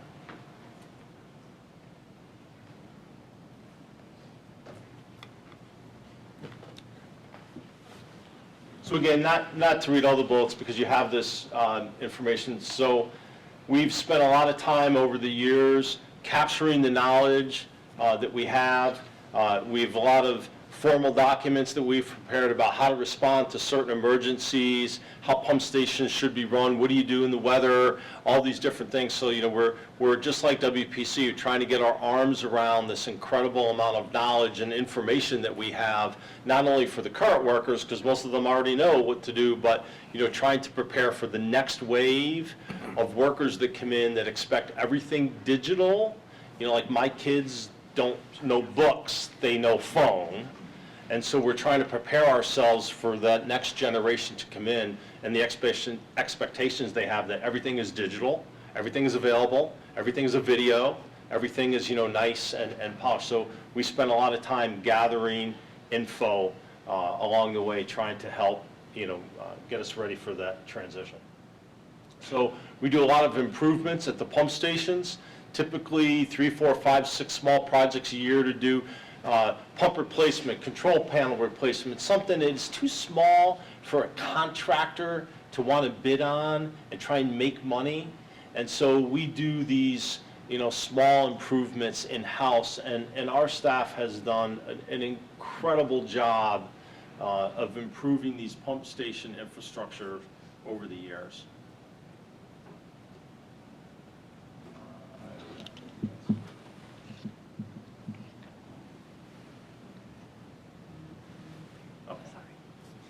So we just talked about the SCADA. One of the things that I do want to talk about specifically the projects is these CSO panels. So, we have a lot of regulatory reporting requirements, and we try and adopt the technology on the panels. Sure. And so our staff has built a very large number of these panels. And so the panel is just might appear to you to be a box. And you open it up, and there's the switches and different things on the inside, and then inside the box of the panel is the intelligence, the controller that's gathering information from that pump station or that facility and telling something to happen or not happen, and reporting that data back and recording that data so we have it for deep reporting procedures. So this just kind of gives you a view of a panel. This is a pump station panel that our folks have the in-house capabilities to do this level of work. And if we had to hire a contractor to build one of these, it would be very, very expensive. Because the contractor, by the time we get an engineer and we design it and we put it out and we open bids and the contractor can't make money on a relatively small value thing like this, but our staff has built, and I will tell you the quality of work that our staff put together on this panel right here is at least as good, if not better, than any of the contractor work that we have done. Much better. Right? Better? Much better. So one of the other technologies I mentioned in the bullet about the predictive is a laser alignment. And so Tom Matthew, our superintendent, is just going to kind of talk you through what that means. And we have a big wrench and a little wrench that we A couple of things. wanted to show you. So we're just going to let Tom go for a minute. Thanks, Tom. I'm Tom Matthew, been with the district just over 30 years now. Just to touch base real quick on what Scott and Tom said, when I started, it was crisis management. There was nothing in play. We did a few repairs until something blew up and broke, throw people and money at it. Through the past 30 years, we've come a long way. PM programs, oil and nows, like Tom mentioned, vibration and nows. So we saved the district a lot of money by doing this. I'm just going to represent the facility maintenance mechanics side of the house. Scott already represented the technicians and electricians side. Let's start with just a couple of wrenches. So we can work with anything from here to here and in between. With pipe wrenches, big one, combination wrenches, sockets, ratchets, in a wide range. Don't misunderstand me, the mechanics aren't just wrench turners. They're very highly skilled individuals, just like the technicians and electricians. They have welding certification. They do a lot of troubleshooting, problem solving, fabrications, and machining. So, great small group of guys, and we have a big footprint to take care of. Here's an example here. This is naval bronze. This came out of a Rotork gate valve, motorized gate valve. This is a sacrificial part that wears. When this wears, the threads inside pretty much disappear. We try to catch it before that happens.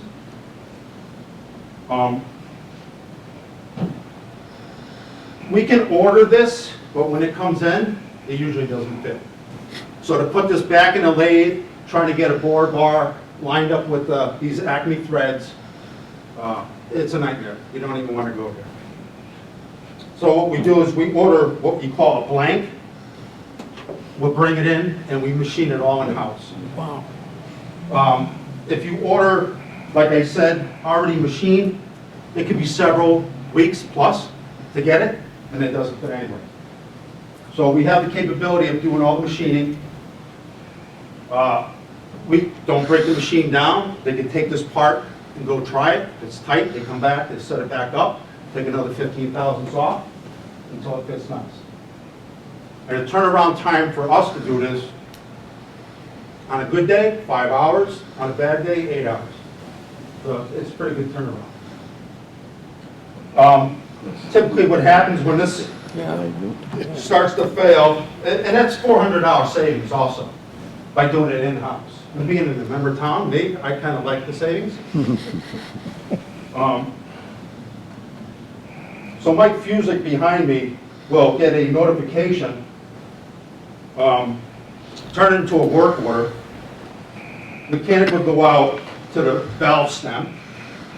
This is an Acme pitch gauge. Now he's got to find the right pitch on the stem. Now he knows what to set his machine on. So he can come back, set his machine all up to do this thread. It's not rocket science, but it's time consuming.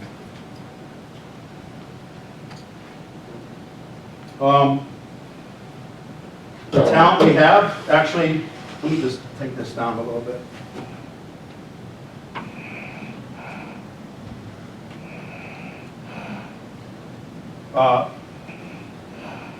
They also machine this fixture.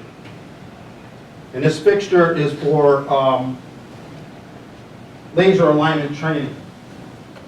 And laser alignment, and I'll button this up with why we even use lasers. But this side here is considered the motor side. Anything, the center is a coupling. Can you see this? The center is a coupling that can come all apart. The right side is the motor, which is the movable side. The left side is the fixture. So that can be either compressor side, the pump side, the blower side, the fan side. You get the idea. So, and I'm missing a fixture in here, but I'll just walk through it real quick so you can get an idea. Comes with a nice little iPad. Everything's cordless. Technology's good.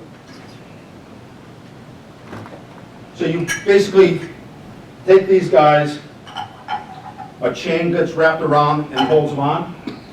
One on the movable side, one on the fixed side. You grab your heads. These are the laser lights. One has a fixed side. It's identified. One has an M for movable side. So that would go onto those two towers. Once that's set up, you turn your iPad on, and it's going to prompt you to, it wants some information. It wants some measurements. Center line to center line on the motor, enter. Center line to your center post, put it in, enter. And then post to post, put it in, enter. Then it's going to instruct you to rotate 90 degrees to the right. And the right, you always look at the motor from the back. So that's to the right. So you lay those heads down, and you just go nice and slow. And as soon as you get your target, it's going to have a green check. Hit enter. Then it's going to tell you to go 180, do the same thing. Enter. Now it's live. You return it back to 12 o'clock. Now you got all live readings. It's going to tell you right front, add 15,000 shim, or whatever. So we have stainless steel shims, all different thicknesses, and you just do what it prompts you to do. Tighten it all down, and it can tell you to tighten it down.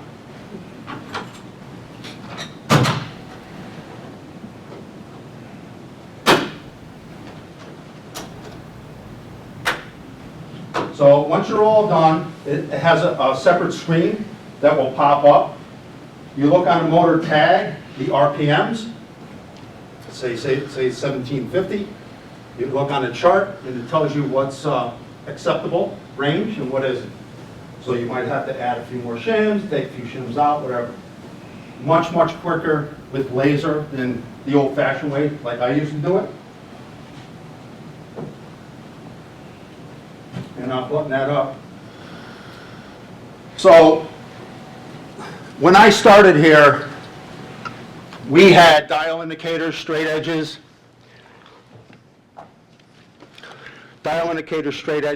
and a tape measure. That's how you did your alignments. You can get just as precise as a laser, but it takes forever. And what happened back in those days, you'd be trying to align this thing, you're into it for 45 minutes, it's just like close enough attitude, tighten it down and you leave. So, if you recall on slide 12, electricity is the largest component of energy use in energy expenses. The district operates thousands of pieces of electrical equipment, ranging from large pumps to automated instruments and control processing equipment. So why lasers are better for alignment? After years of successful use, it is now established a fact that lasers are simply the best tool for performing the most accurate shaft, pump, and motor alignments in the shortest possible time. Up to 20 times higher measurement resolutions. Even if that iPad broke, you can download a free app right off your phone. You can align that thing off your phone. Technology is incredible. 60 to 70% faster alignment than the indicator-based methods. Automatic calculation and alignment results, shim and move values without having to use graph paper and calculators like I used to have to. Easy to follow screens to guide you through the alignment. Saving on training and costs. So back to the training that Jeff was talking about, we also have many training sessions that videographer came in. We have professional training on it. We taped it. And for new employees, we can show that. Now we have a fixture also. They can have a hands-on training. Automatic data taking with hundreds of data points versus a max of 4 points with indicators. Increase in accuracy and speeding up alignments. Live move data, like I explained, everything's live, to help you align the motors quicker, eliminating guesswork. Eliminates indicator bracket sag, and when you use this, you can actually print alignment reports, you can track trends, you can save it, you can send it to your computer in your office, you can share it with others. The 4 alignment parameters, and I failed to share with you, the 4 parameters that you're looking for, the vertical and horizontal angularity, which is this, and then the offsets, which is this, both directions. So taking the time to accurately align our machinery will reduce costs and increase reliability. Misalignment costs are serious, serious money. Like Tom said, he spoke, and Jeff spoke a lot about energy savings and costs. Misalignment increases bearing and seal wear and leads to premature failures. It also increases power consumption of motor, increasing electrical costs. For example, studies show that a 3,000 RPM motor, an increase in the coupling, that center coupling there, if I just open that coupling 15 thousandths, which is like 5 sheets of paper, it can cause the motor power consumption to rise 4%. It's a pretty incredible amount. Multiply that by hundreds of machines. So increased alignment accuracy has been shown to reduce maintenance costs up to 7%. Increase bearing and seal life by up to 8 times. Increase machine availability by up to 12%. reduce energy costs by 5 to 12%, significantly increase coupling life. So, quick story. When I first started, well, it's probably over 20 years ago, was our very first laser alignment tool. We bought it through Fiber Align. The rep came in to train us on it. He shared a story with us. He says his company went down south to an oil refinery, sat down with the top brass and said, listen, you let us come in, and anybody who knows anything about oil refineries, there's hundreds and hundreds of pumps and motors. They said, you let us come in, we'll align every piece of equipment, free. Our payment would be, we'll come back in a year, whatever energy savings you have, that's our payment. Drew up a contract, they agreed, they went back a year later, well over $1 million the payment was. So it adds up.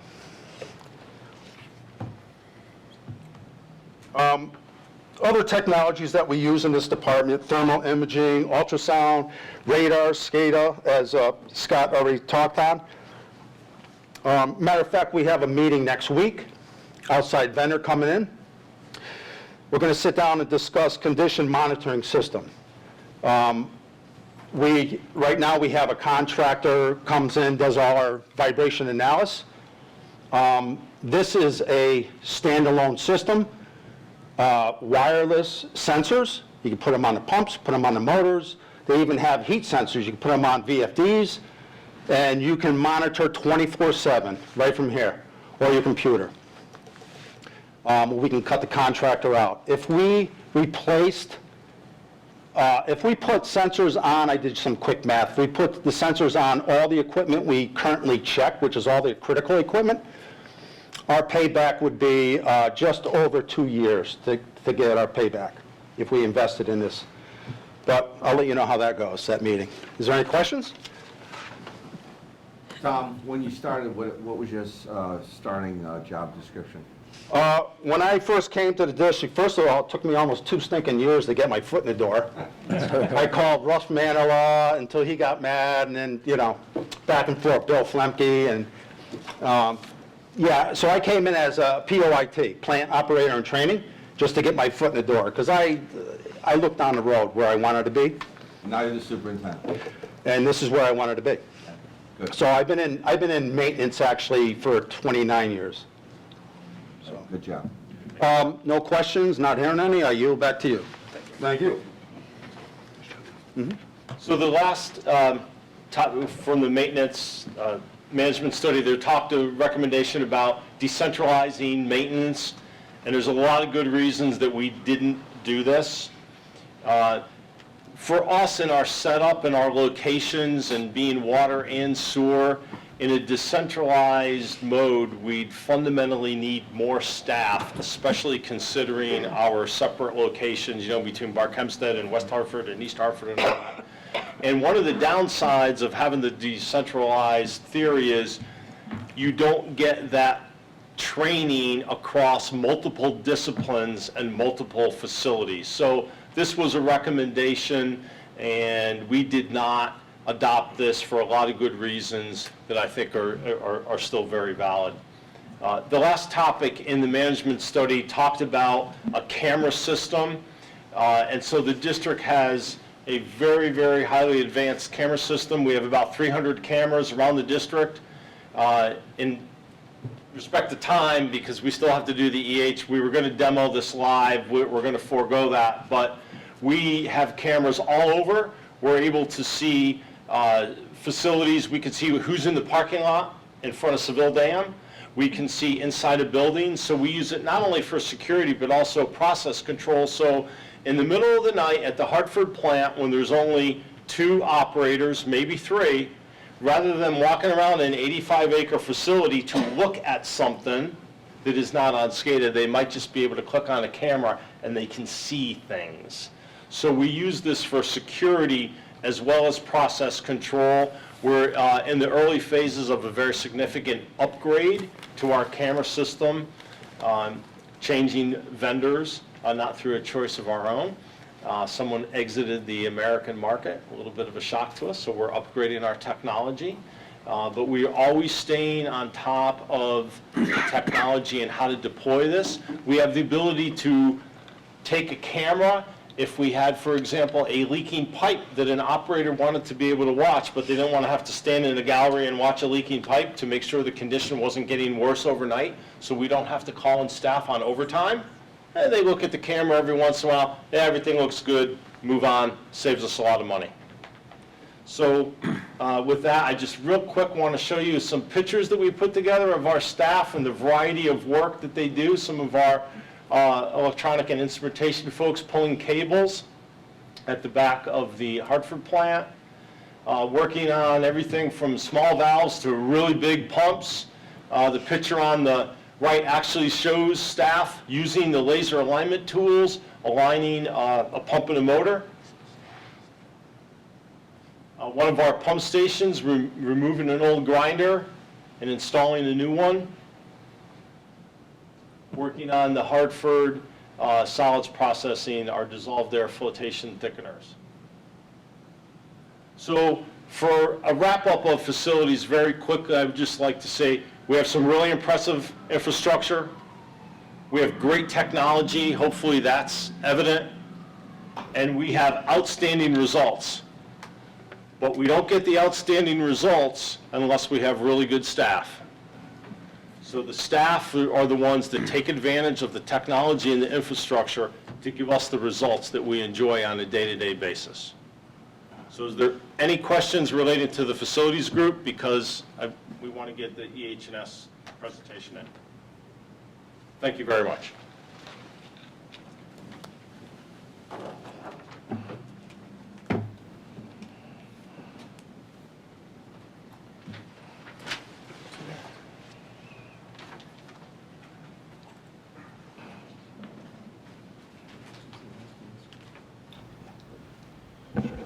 Just real quick while it's coming up, just a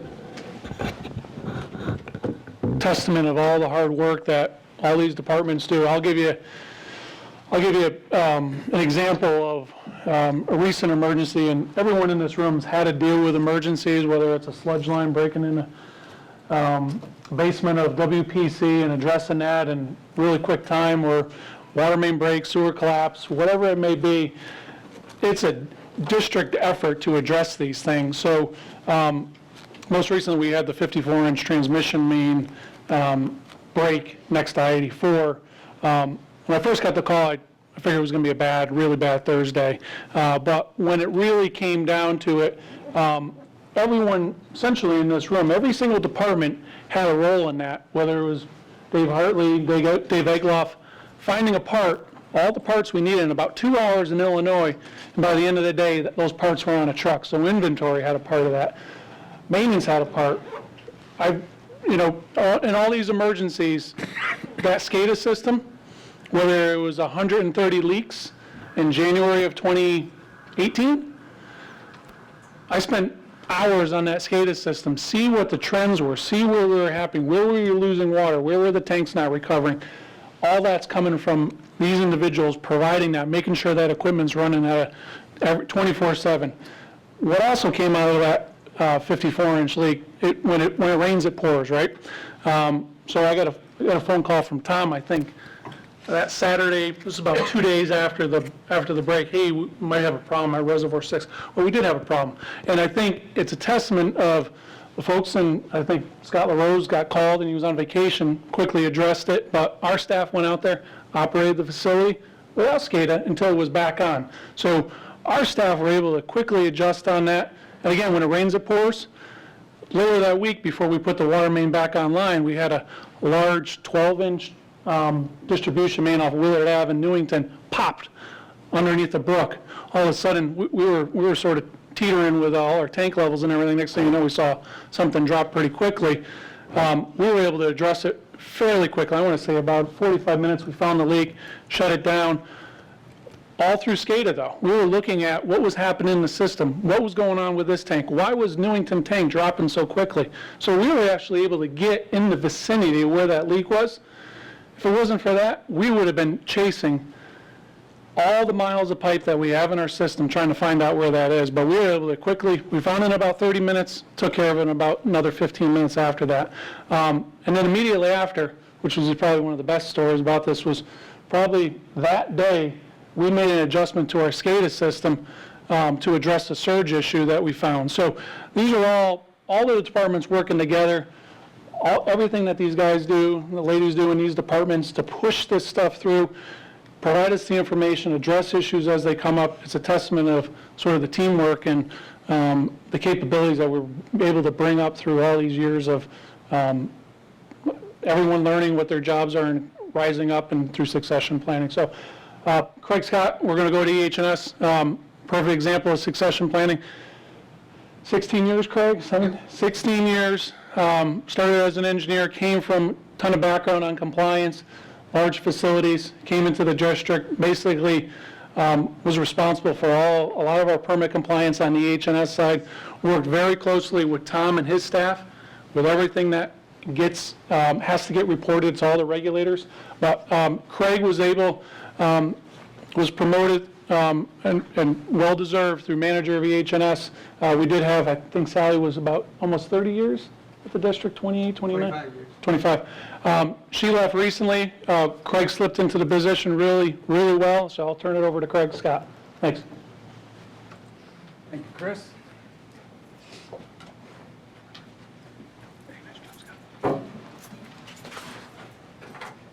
Good evening, I'm Craig Scott, as Chris mentioned. Just go over a little bit about what Environment, Health, and Safety Department does. So our mission statement, the EH&S department is committed to ensuring the health and safety of MDC staff and customers, protecting the environment through compliance with OSHA, DEP, EPA regulations, and providing effective guidance and training. So in the management study, one of the things that came through with that was to transfer EH&S over to the operations department with some guidance to develop SOPs for departments to be utilized as a support department for all departments in the organization, address environmental compliance objectives and maintain worker safety, develop standard procedures for worker safety and new environmental challenges under the Clean Water Project, with additional safety staff extended to the use of consultant services. EH&S was to evolve to address new permitting requirements for air, soil management, permitting related to contaminated and polluted soils being excavated on construction projects, and operational work activities, and address industrial user discharges with the inherence of DEP functions, as well as stormwater management for MDC facilities. The EH&S department was established in 2001, relatively new. We're a small group. We have one manager, me. We have one environmental specialist, Andrew Perham. We have two great safety specialists, Mark Nelton and Andrew Spitz. And we have help for the HHW assistants from the CEO clerk, Ellen Tedford. So EH&S manages air permits, water permits, wastewater permits, facility spill prevention and control and countermeasure plans, stormwater pollution prevention plans, facilities waste disposal and underground storage tanks, safety training and reporting, and the household hazardous waste program. So for air compliance, we have Hartford Water Pollution Control as a major air source. We have 3 new source review permits that are issued by DEP, one for each sewage sludge incinerator with over 80 regulatory requirements for each permit. There's 3 2,500 kilowatt emergency generators there and one 1,000 kilowatt emergency generator for UV. The whole facility, because it's a major source, has to have a Title V permit, which is a EPA permit that regulates the whole facility as one. And it has over 700 regulatory requirements associated with that. And EH&S helps Jeff and Tom meet all those requirements for that permit.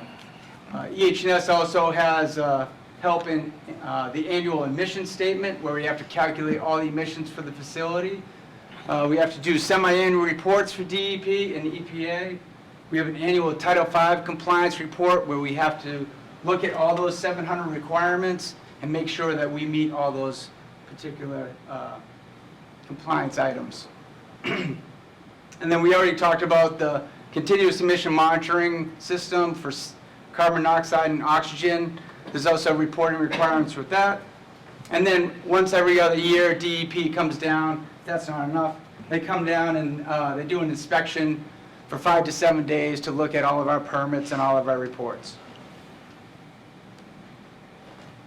So for the air compliance emissions summary, this is a summary of the incinerator, the 3 incinerators, the 3 2,500 kilowatt generators, and the 1,000 kilowatt generator. This is a summary of all the emissions from those sources. And as you can see, the trend is going down. And the emissions reductions are due to improved incinerator controls, the SCADA system like these guys were talking about. The installation of the CO SEMS monitoring system that helps control the combustion, or for the operators to control the combustion of the incinerators. And also we decommissioned 5 diesel effluent pump engines. So those engines are now electric. So there's a reduction in emissions for that. So water compliance. For the MDC facilities, EH&S helps to prepare permit applications. We have 4 National Pollutant Discharge Elimination System, or NEPDES, permits for the water pollution control facilities. Those have to be renewed every 5 years. We have 3 comprehensive wastewater general permits for Reservoir 6, Collinsville, and Goodwin Hydro for that discharge to surface water. We have a significant industrial user wastewater permit for Reservoir 6, which is for their residuals that go to the sewer. And then we've submitted an individual wastewater permit for West Hartford filters for their discharge to the Trout Brook. For industrial wastewater discharges, EH&S reviews all the industrial facilities in the MDC sewer. So there's over 700 industrial facilities that discharge to our sewer. They're covered under either the DEP Miscellaneous Industrial Wastewater General Permit. Those are smaller facilities, less than 25,000 gallons per day. Or the DEP Significant Industrial User Wastewater General Permit. That's for greater than 25,000 gallons per day, and for facilities that are metal finishing. There's also individual industrial sewer discharge permits for facilities that don't fit into that, like Saputo Dairy Foods in Newington. And then we have groundwater remediation. Those are kind of, every once in a while, we'll have a gas station that has to discharge groundwater while they're pulling off a tank or something like that. So they'll discharge that to the sewer. EH&S is also responsible for the spill prevention control and countermeasure plans and stormwater pollution prevention plans for the facilities. These are required for our facilities that have a certain amount of on-site fuel or oil storage. So EH&S updates those plans per DEP requirements. We help coordinate stormwater monitoring and sampling for our facilities.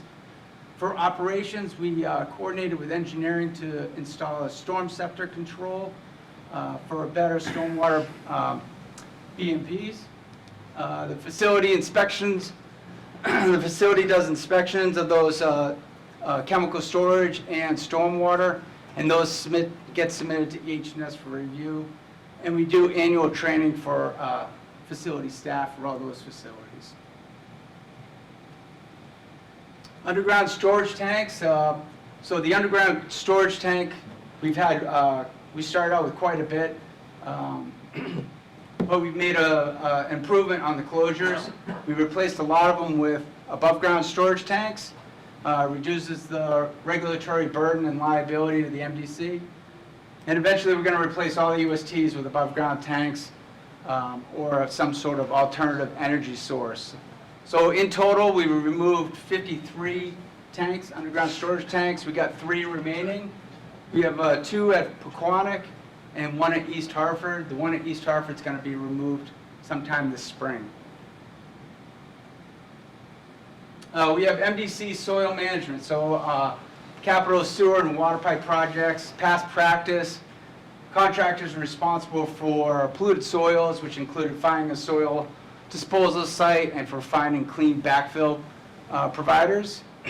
This resulted in different site conditions and unanticipated change orders and scheduling delays. So our current program, EH&S is working with technical services and engineering. We take the excavated soil, is taken to a soil management facility and sampled for lab analysis. Classify the soil as clean, polluted, or contaminated according to DEP regulations. Then you can recycle clean and polluted soil per DEP reuse regulations, which creates lower design and disposal costs. And then we can buy back that recycled soil material to use backfill at a fraction of the price. So far, the savings are approximately $800,000 per year. And then since 2018, when we started the program, we've saved over $4 million. Just a comment on that. That allows us to reinvest that $800,000 and do more water main out of the same budget that we were always proposing on that 10 miles. So that allowed us to get to that 10 miles quicker. EH&S also developed an operator can crushing procedure and staff training for the proper disposal of used paint cans. We generate about 2,500 used paint cans for markouts a year. So the used paint cans are crushed, metal is recycled, waste paint is disposed as a regulated waste with an annual savings of about $24,000 a year. For facilities, we help them with their waste as well. So some of our facilities generate used fluorescent bulbs, electronics, batteries, to use paint, oil, solvents. So we help coordinate the disposal of those. We also have stormwater catch basin grit. Our operations team goes out, cleans catch basins. They bring it back to the yard, put it into this area that's designed to dry out the grit, and then we dispose of that at Manchester landfill. Safety training. EH&S provides specific safety training to our staff depending on their field of work and hazards that they may encounter. 2017, EH&S moved to an online training system that everyone can access on their computer, and it helps out with legal compliance training requirements. In 2022, EH&S assigned approximately 7,500 online training classes to our staff.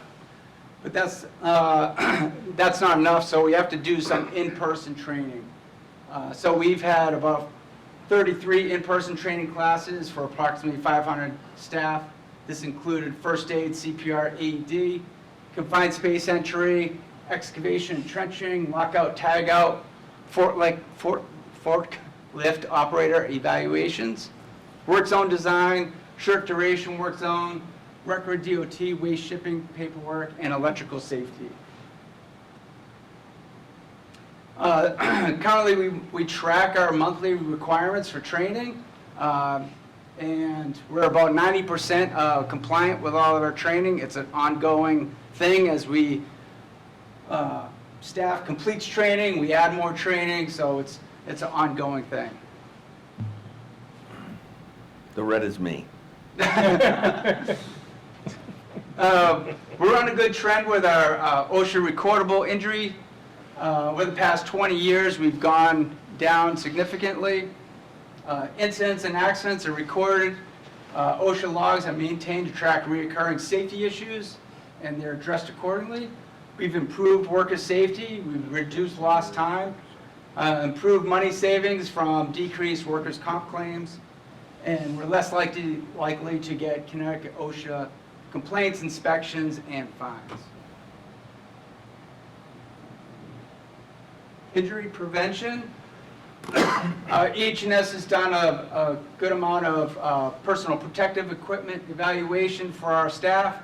We looked at boot grips during winter months to prevent slips during the winter months.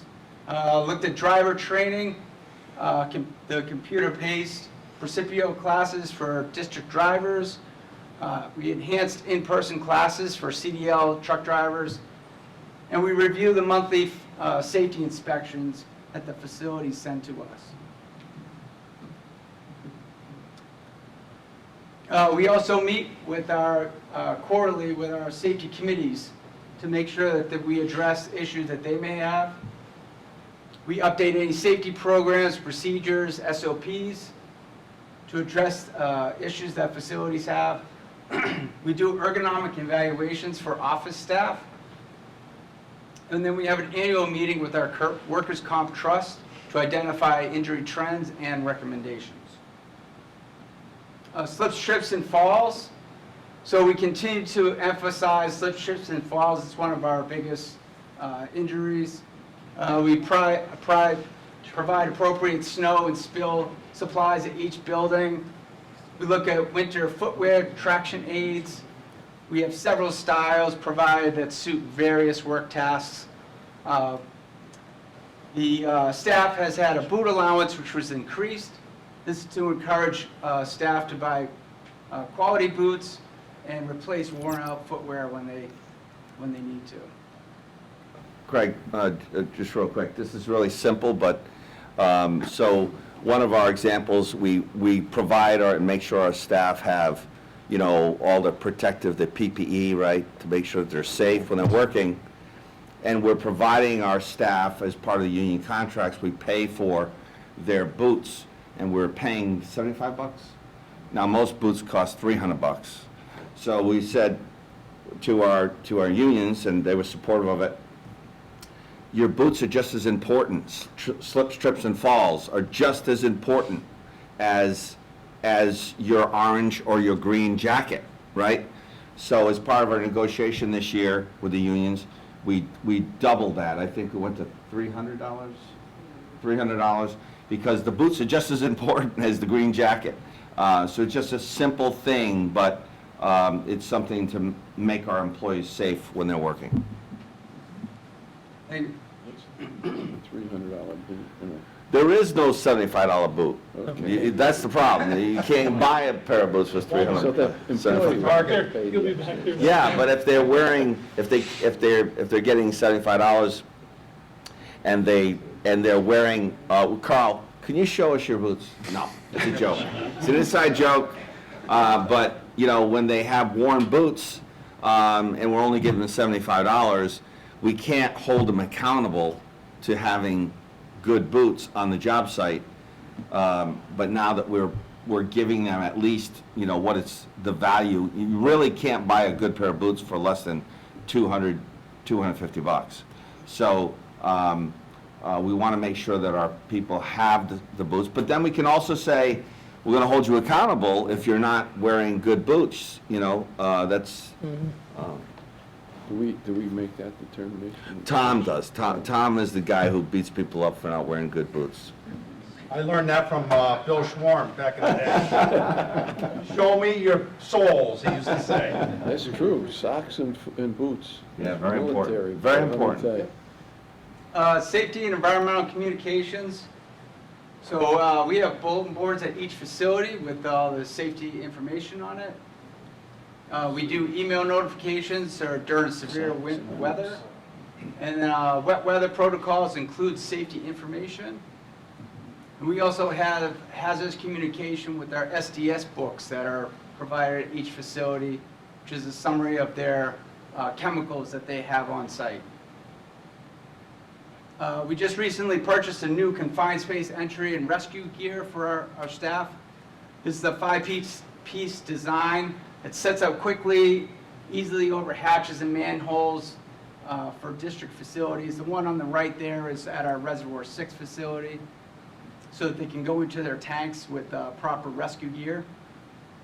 We have permanent mounts that can be installed around open tanks, basins, so the mast and the davit arms sit inside that easily. We have a trailer hitch mount that was purchased for operations, so they can put it right on the back of a truck, and they use that for entry into sewer manholes.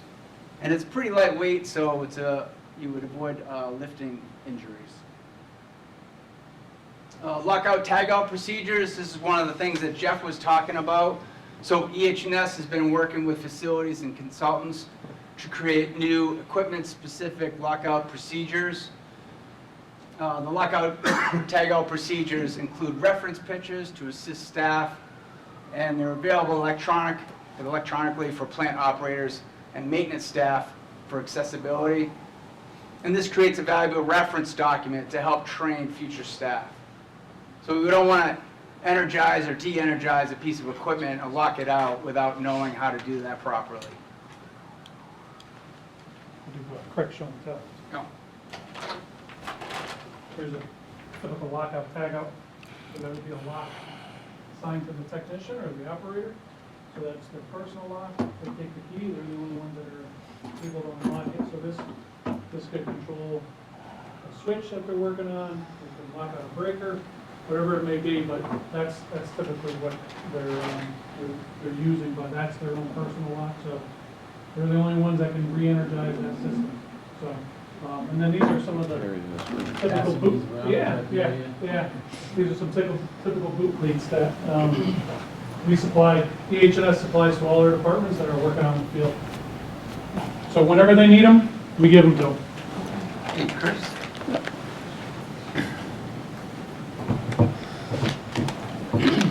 Another part of the job for our operations staff is the work zone safety and traffic control planning. So it's like on the right-hand side is a typical work zone safety setup.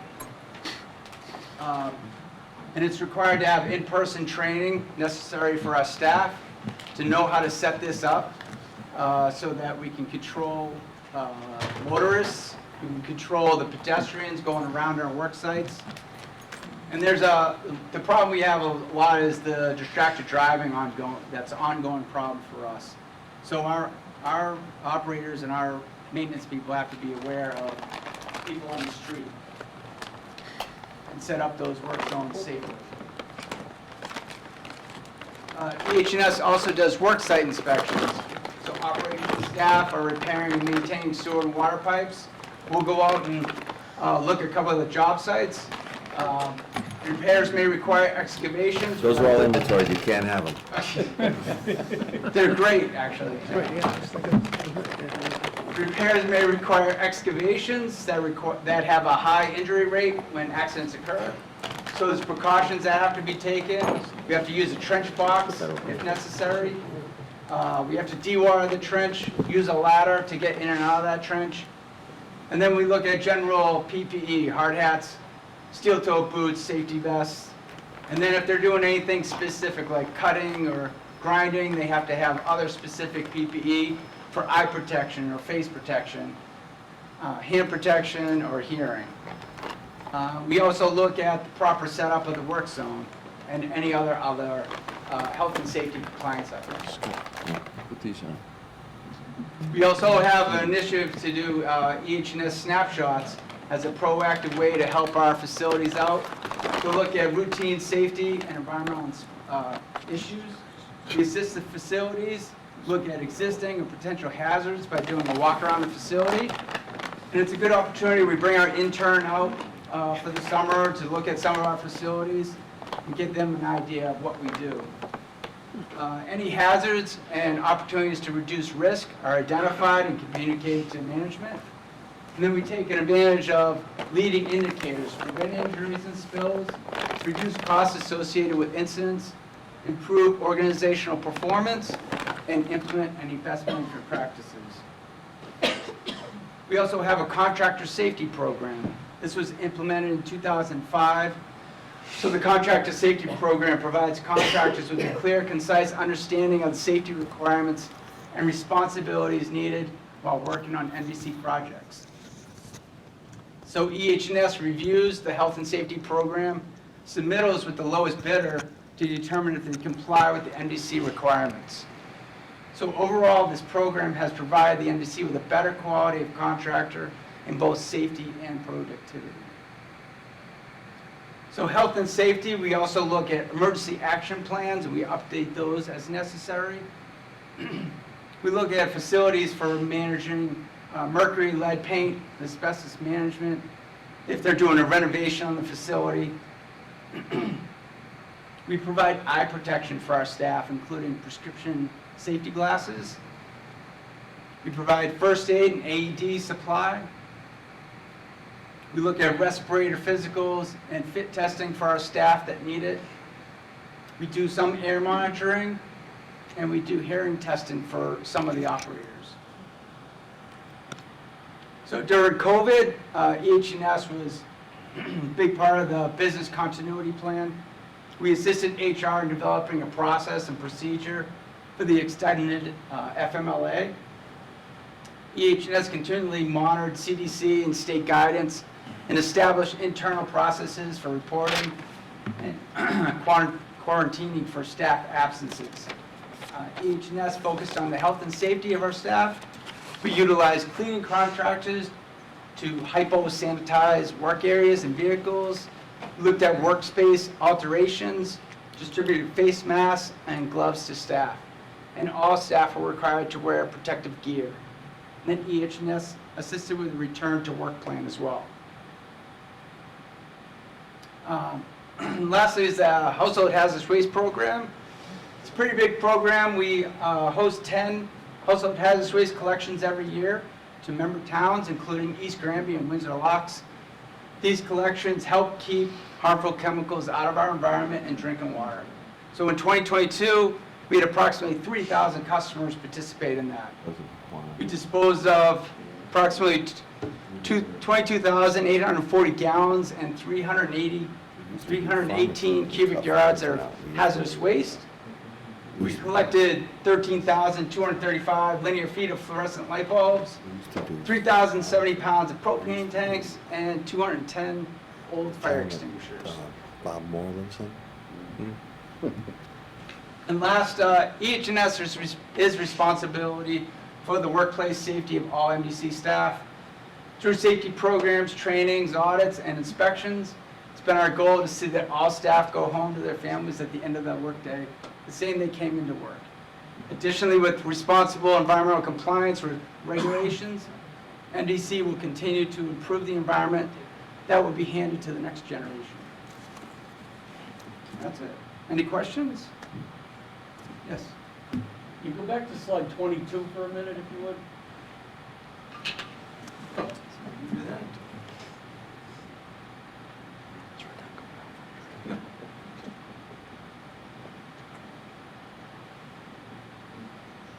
Not sure which slide was 22. It's got a sidewalk. It's got two pictures. One of them is a sidewalk closed. Okay. The contractors say construction safety. That one. Yes. So my question is whether we have a process when we're closing a sidewalk for ensuring that pedestrians coming down the street can safely get around our work area, and/or whether the town's require that we should be doing such a thing. So typically, if it's a scheduled planned construction project, we're going to each town's engineering department and reviewing the traffic plan. So any detours that we do around pedestrian sidewalks or shutting down a lane or maintaining alternating traffic, whatever it may be, we put that plan together. What also that we do is, so in a situation with this may be our operations crew, could be a service leak, we're making the repair, replacing the service that day. We have either an officer or flaggers supporting that traffic. So there would be someone right at that sidewalk guiding that person, stopping traffic, making sure they can get to the other side of the road, walk down the sidewalk. There's someone on the other side also letting them get through too. So we've always erred on the side of caution when it comes to traffic and pedestrian safety. So right now we are, and like anything, it's even materials, getting flaggers on a routine basis. We always have 4 flaggers every day for our operations crew ready to go, because we're always doing at least 6 dig repairs every day. So we always have those flaggers available, and then supplementing with our police forces in all member towns as well. So yeah, that would be typically how we would handle that sidewalk crossing. Great, thank you. Any other questions? Yes. This is just a flyer. I think it's very interesting. It would appear that your department really has the ear of our employees. And they listen very carefully. And I'm wondering, in a sense, since one of the issues that we're grappling with, is this a pipeline that we can use with regards to our compliance issues, with regards to health checkups and things like that? I realize it's way off the reservation, but I'm just thinking, I mean, these are sort of the guys, the guys are, these folks are right in the midst there, and they have their ear. And it would, once again, it would appear that people listen to you folks constantly with regards to safety and health. And I'm just wondering if it's really that much of a segue to really think about maybe having our HR and you folks talk and discuss that and see if we can do something about that. I'm just it's just a thought, yeah. Yeah. That would be reinforcement. Yeah. But thank you, really. Thank you, Mr. Chairman. Commissioner Curry here. Two things. One, you had a slide that showed reported accidents, OSHA-reported accidents, which had a nice downward trend. And I think that would have been a great slide to also show your staffing levels, because you've reduced staffing levels, they're doing more with less, and yet the accidents have still declined dramatically over the last several years. Yeah. The other thing I'd like to say is that thank you for a very informative presentation. If you don't know, Chris comes before us all the time and tells us what a great job you do, and we believe him for the most part. But to listen to your presentation today and the level of experience you have and the passion you've shown today is really a wonderful thing to listen to. So thank you. Excellent, thank you. Commissioner Kyle Anderson, one of the things you spoke about was internship, and you went very quick on that particular topic. And I see that with the longevity and the retention of people working here, how do you get that information about internships and employment opportunities? So that goes through the HR department, but we request an intern for EH&S every summer. Yeah, so if I may, so we're in the process, Commissioner, of actually doing our summer hires for the intern program, and we'll be sending out emails, and the jobs will be posted on the website. When is that, Jamie? When is that? Already posted. They're already posted. Okay, so we're there. So we go around and we ask our departments. HR says to every department, how many interns do you need? They need to justify that to us. And we have about 30 this year? 20. 20, okay, 20.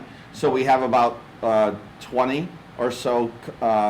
We had, prior to COVID, we had like 40 interns, and it kind of fell, for whatever reason, the request fell short of, I think we had 17 last year, right? Yes, correct. So we will start to plan for the summer for our interns. We also do the Learn to Earn program. And I mentioned in the past that our Learn to Earn program is a summer program for high school kids to work on the water and wastewater industry. As Tom started as a POIT, we're trying to build capacity within our towns to hire young people that don't want to go to college but want to work for the MDC as a POIT. And we were successful in actually hiring, on a temporary basis, one of our POITs from last year, right, from West Hartford. And so it's really our first success of hiring someone out of that program on a temporary basis. The person is still in school, high school, but we're hopeful that that person will be able to get their certifications and come work for the MDC after high school. So we're just starting that process now. Commissioner Torres? Yeah, this is a great risk management function. I think, in terms of the overall organization, it's a tremendous risk management function. Having said that, and seeing the decrease in the the accidents and that sort of thing, and the steps taken to prevent accidents and injury. Have we been able to translate that into a reduction and perhaps in our insurances, in our liability insurance? So you're going to see when Jamie does her presentation, we at PP&I, we always present from our workers' comp trust. We always talk about our worker comp and our costs. So what we've already presented to PP&I, and Jamie will talk about this in her presentation, is although the incidents are going down with injury or in workers' comp, the value of the incidents are higher. The costs per incident is higher. So we're seeing a reduction, but that's as a result of not so much, it's the cost of care, right? Is the cost of incidents are going up. And so, but Jamie will present that when she does her presentation with HR. I guess my question was more related towards if we, at any given point in time, require to have some sort of insurance to protect the agency from, accidents, costs associated with accidents. If I know that it's like when you get house insured, if you have an alarm system that has a carbon monoxide and fire and that sort of all those bells and whistles, that you get a discount for having those kinds of things. And I'm saying, we're doing a great job here. These folks are doing a great job with the risk management, not only in actually reducing those kinds of things from happening, but also taking steps, which are proactive to also, prevent these things from happening. And so, given that, and sometimes these costs are very high, right. Do we have any? And just remember, Commissioner, we're self-insured, so we pay cash. Right. That's right. Right, so we do have some, insurances associated with buildings and those kinds of things, but in general, our cost for workers' comp, our costs for medical is, we're paying for it cash, right? The OPEB, well, anyways. So that, but you're right, there is some benefits, and I would give you an example. We'll just use IT as an example. When we talked about cybersecurity insurances, all the things that the IT department is doing is, one, most people cannot get an insurance for cybersecurity, and two, our price was so minimal, it went down.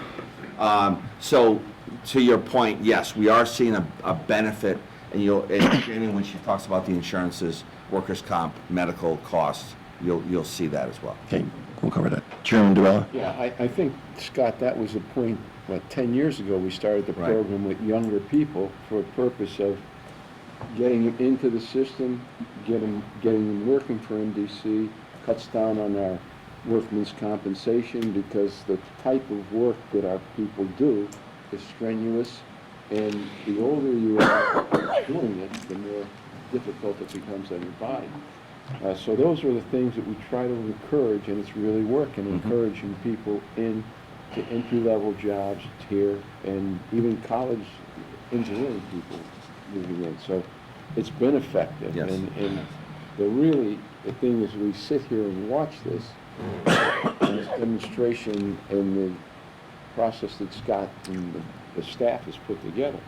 It really, you ask yourself, my God, I can't believe we're doing that many things, and at that attention level, because most people don't realize that we don't make the rules on how we operate. Someone else makes them, we enforce them. And we're seeing that in some of the things that we're having with stormwater and things happening. That we are subject to other people laying down the rules, and we have to comply. And this is a demonstration of how we do it. And if I may, Mr. Chairman, Commissioner Curry asked a question. I included these numbers in my presentation. This chart is in our monthly report. Commissioner Curry asked last meeting, are we concerned about what happened to the state, where the state had everyone retire all at the same time?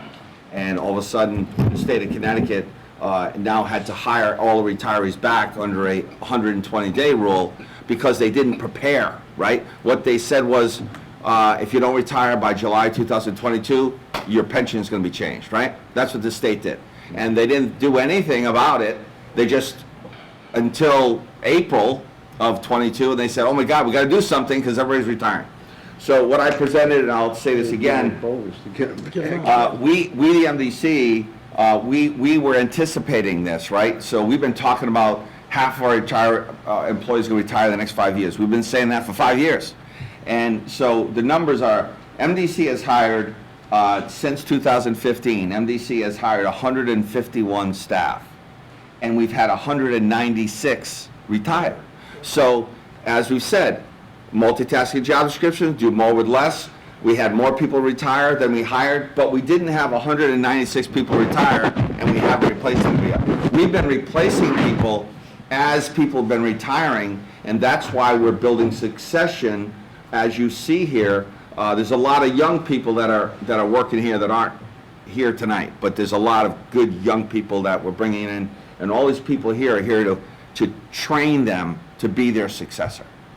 Thank you, Scott. And we also, I mean, with our pension plans and the other things we have, it's a situation where people come here, good job, good benefits, and also they have something when they it's time to retire, they have something that they have to be proud of and also happy with the financial aspects.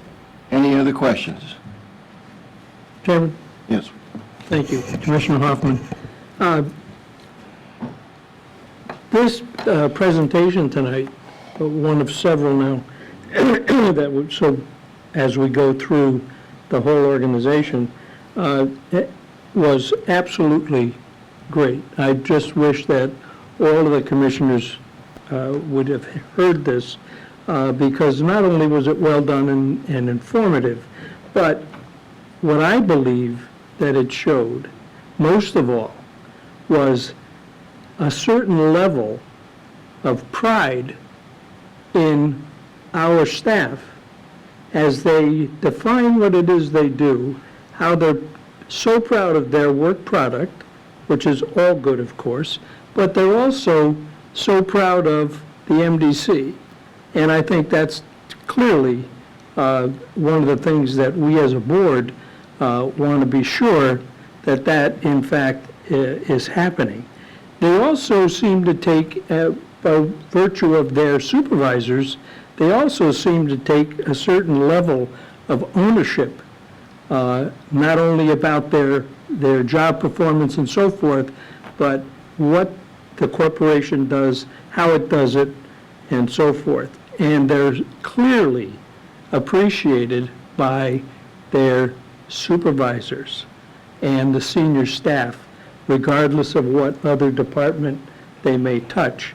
So I was just very impressed with the certain level of spirit that is exuded by not only this group of employees, but the previous groups as well.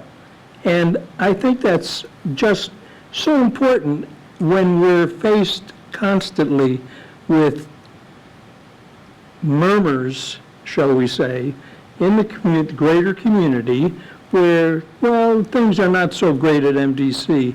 Well, I can tell you, if you point to the staff, you're going to find a whole different picture. And I just wish there was a way that we could take this group and make that message clearer and constant, because they do a terrific job. And I just thank you from being one of the board members here for your efforts. They're just remarkable. Just let me. Yes, sir. I think the other thing is, as we sit here, at least that we've been here for commissioners that have been here for a while, and look at the issue of the data, utilization of data, digitalizing it, how important it is to the function of MDC. And I think back 10 years ago when we were making that transition, remember with the SAP and the problems we had with data, how far we've come. Right. Because SAP is what we've implemented, and you got to the point when you thought that, well, it's only send another payment. SAP, but it wasn't. The implementation was outstanding in terms of how it functions with what we do, and is one of the results of the efficiency and productivity of our employees, but it's a good planning that was done in that from that perspective. So it's enlightening to sit through it. 2.5 hours goes by really fast. Well, blame the half hour on Tom. Half hour. 15 minutes on you. 15 minutes, right? Which Tom do you want us to blame? Not Tom, not this Tom. Any other questions? Tom, you can't blame the boss. Mr. Chairman, this is Commissioner Bush on the phone. Yes, Commissioner Bush. Go ahead. I'm not there in person today, but I have been listening to the entire presentation, and I just want to, reiterate what Commissioner Hoffman and the other commissioners have said. The depth and the level of complexity of the presentation really allowed everyone to gain a much more thorough understanding of what goes on a day-to-day basis. And I just want to say I'm proud to be part of the organization. It was a very impressive presentation. And, without this type of presentation, you can't really understand what goes on. And I was very impressed with everything today. So thank you. Thank you, Commissioner. Anybody else? Okay. Oh, keep going, I'll get there. Okay, next, I'm sorry? Public comments. What was that? Yeah. You got to ask. Opportunity for general public comments. Anybody would like to, Judy, how are you? Judy Allen, West Hartford. I want to emphasize all the wonderful things commissioners are saying about the staff. You're fabulous. Recently the UN convened a session about water, and one of the things that the UN has talked about is how water and sanitation are human rights. They aren't a privilege, they're human rights. And you all help us to be able to have that water and sanitation that we need, and you do a fabulous job. Thank you, Judy. Thank you. Anyone else? Public comments? Online? No? Okay. Number 6, if we can have the official second? Second. We're done. Thank you. Thank you. Thank you, everybody. That's Thank an you order, guys for showing up.